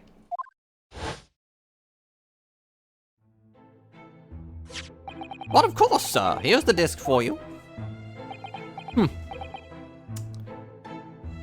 Very well. Then I shall bid you farewell. Say goodbye to style. Wait a minute, that disc is mine. Ugh, what do you think you're doing, you little jerk? You've drawn blood, you filthy animal. Being a music box disc, it has countless small but sharp metal protrusions over its surface. These protrusions cause Mr. Benedict's finger to bleed, even though he's wearing gloves. And the resulting smear of blood is still visible on the disc now. Goodness, a blood stain, is it? My assistant and I have just analyzed the blood stain here in this very courtroom, using my trusty fogger gun. Keeps thinking she says Frogger gun. We have the results of this portfolio. I guess I could have also presented the disc. I say, it's green. Exactly the same color as the blood around the calendar. Stop. Evidence is conclusive. This man calling himself Mr. Eggert Benedict, who was at Windibanks earlier in that day, is the accomplice who was present at the scene of the crime that night. There's someone else there. Look at those two brothers now, they're sweating buckets. Boy, who are you talking about? Spoiling it, eh? My lord, the opinion of the defense, Mr. Eggert Benedict should be summoned to the courtroom to testify. That suddenly seem we can ill afford to ignore the gentleman's apparent presence. Objection! This has gone on long enough now. The flagrant ignorance of the mechanisms of law. Sherlock Sholmes, you say? Yes, I've heard of the name. Protagonist in a series of short stories for the vulgar classes. A god of deduction or some such. And now you employ chemical substances devised by this fantastical persona in the highest court of the land. You expect us to take you seriously? The samples were made by his plaything are not fit to be called evidence. So the bloodstain turned a shade of green. What of it? Here's to you successfully proving that no other blood in the world will turn the same color. Well, can you prove it won't? Get your foot off the table. And pray, do not even think of suggesting we should take Mr. Sholmes' word for it. You could take a test. Is he right? Mr. Sholmes' concoction and a load of rubbish? I don't know, I mean, he's a great detective. What are you talking about? Can't let him get away with that. I knew it would come to this. Of course, Mr. Sholmes' invention isn't going to be recognized by any official body. But what other choice did I have? I'm just remembering what Father Christmas over there said before. How he was temporarily suspending the summonation examination. In other words, examination isn't over yet, is it? Good grief, what did you just say, you young girl? In a summonation examination, the decision as to whether or not the trial continues is in the hands of the 6 jurors, isn't it? The way I see it, doesn't matter whether certain other people think of Hurley's invention, even though it's mine. At least, not for now. Yeah, she's right. Young lady, you're quite the devious mind. It really just comes down to one thing. Whether these ladies and gentlemen of the jury are convinced by what you say, Bruno. Isn't that right? Isn't that about right, would you say? Or did I misunderstand something? Unbelievable! Mr. Sholmes' partner is a force to be reckoned with. Iris Wilson, sharpshooter. It can turn any color you want. You can imagine. At least any color we can perceive. After that shrewd predicts of the situation, entirely unexpected source. Must be acknowledged that the previous summonation examination has yet to reach its conclusion. This is absurd. Well, ladies and gentlemen of the jury, the court now looks to you for final learning on this matter. As proud citizens of Her Majesty's Britain, I'm sure you will come fair and just conclusions. But I am not from here. I am visiting from motherland. Now then, say your final decisions and turn, please. Guilty. Not guilty. Not guilty. Guilty. Guilty. Guilty. Guilty? Not guilty. Not guilty. Boom. Also, the surgeon can't use his hands, so he just headbutts the desk for some reason. Or the bench. 2 called guilty and 4 called not guilty. Such is the outcome of the summonation examination. Objection. My lord, with all due respect, this is an outrage. Prosecution refuses to accept this decision. And I don't care. What grounds? If these jurors are persuaded by some half-baked concoction devised by a pretender to real police work, they are too ignorant to be trusted with the judgment of anyone's guilt. I'm sorry, Lord Van Zeeks, but the outcome of the summonation examination cannot be ignored. Trial will continue. Yeah.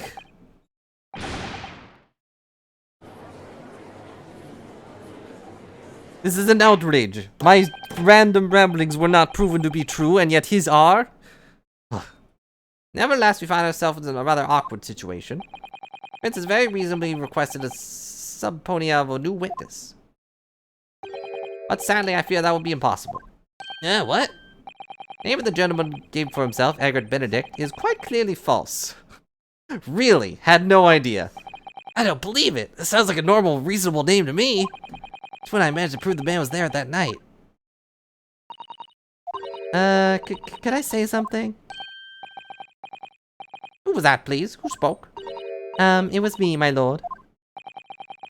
Juror number 5. What have you to say, madam? If possible. Inspector. Me, madam? One of you might show the photographic print to me once again, the one in which the gentleman is shown. Right, this one, you mean, Mr. Benedict. Yes, there's no doubt in my mind. Juror number 5, you don't mean to say you know this man? Yes, I know him. He's my son. No! Good gracious!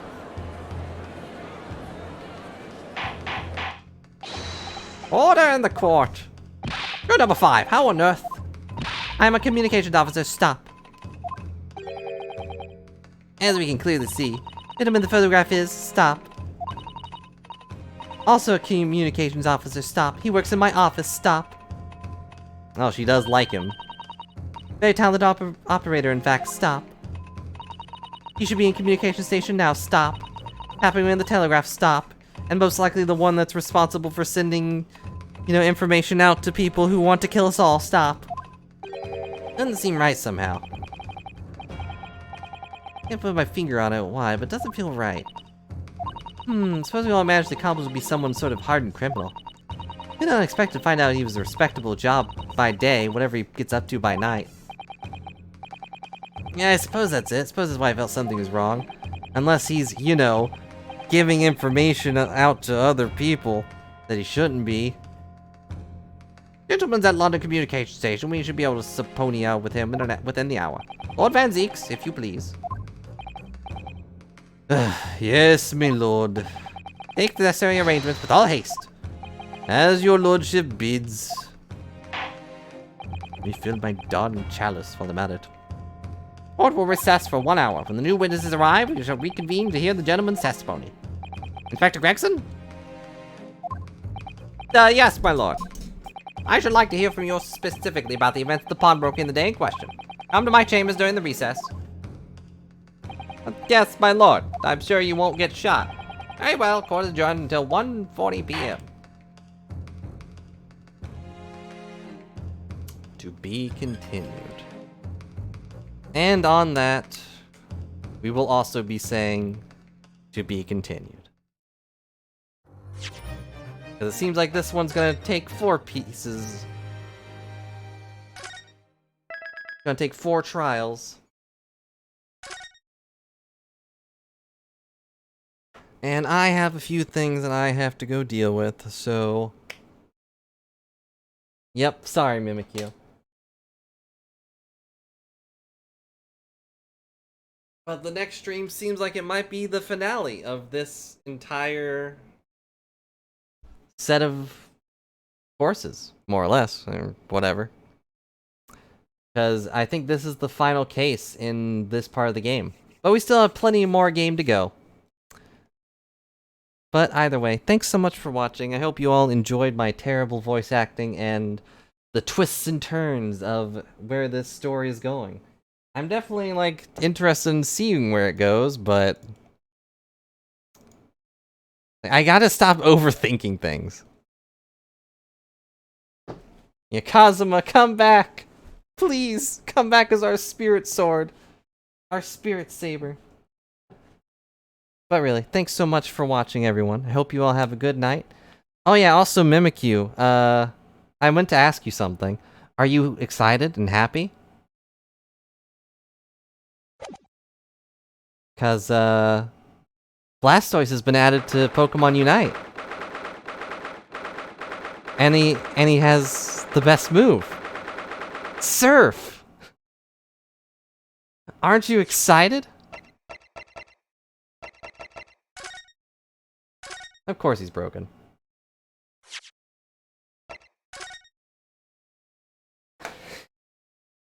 He's always broken.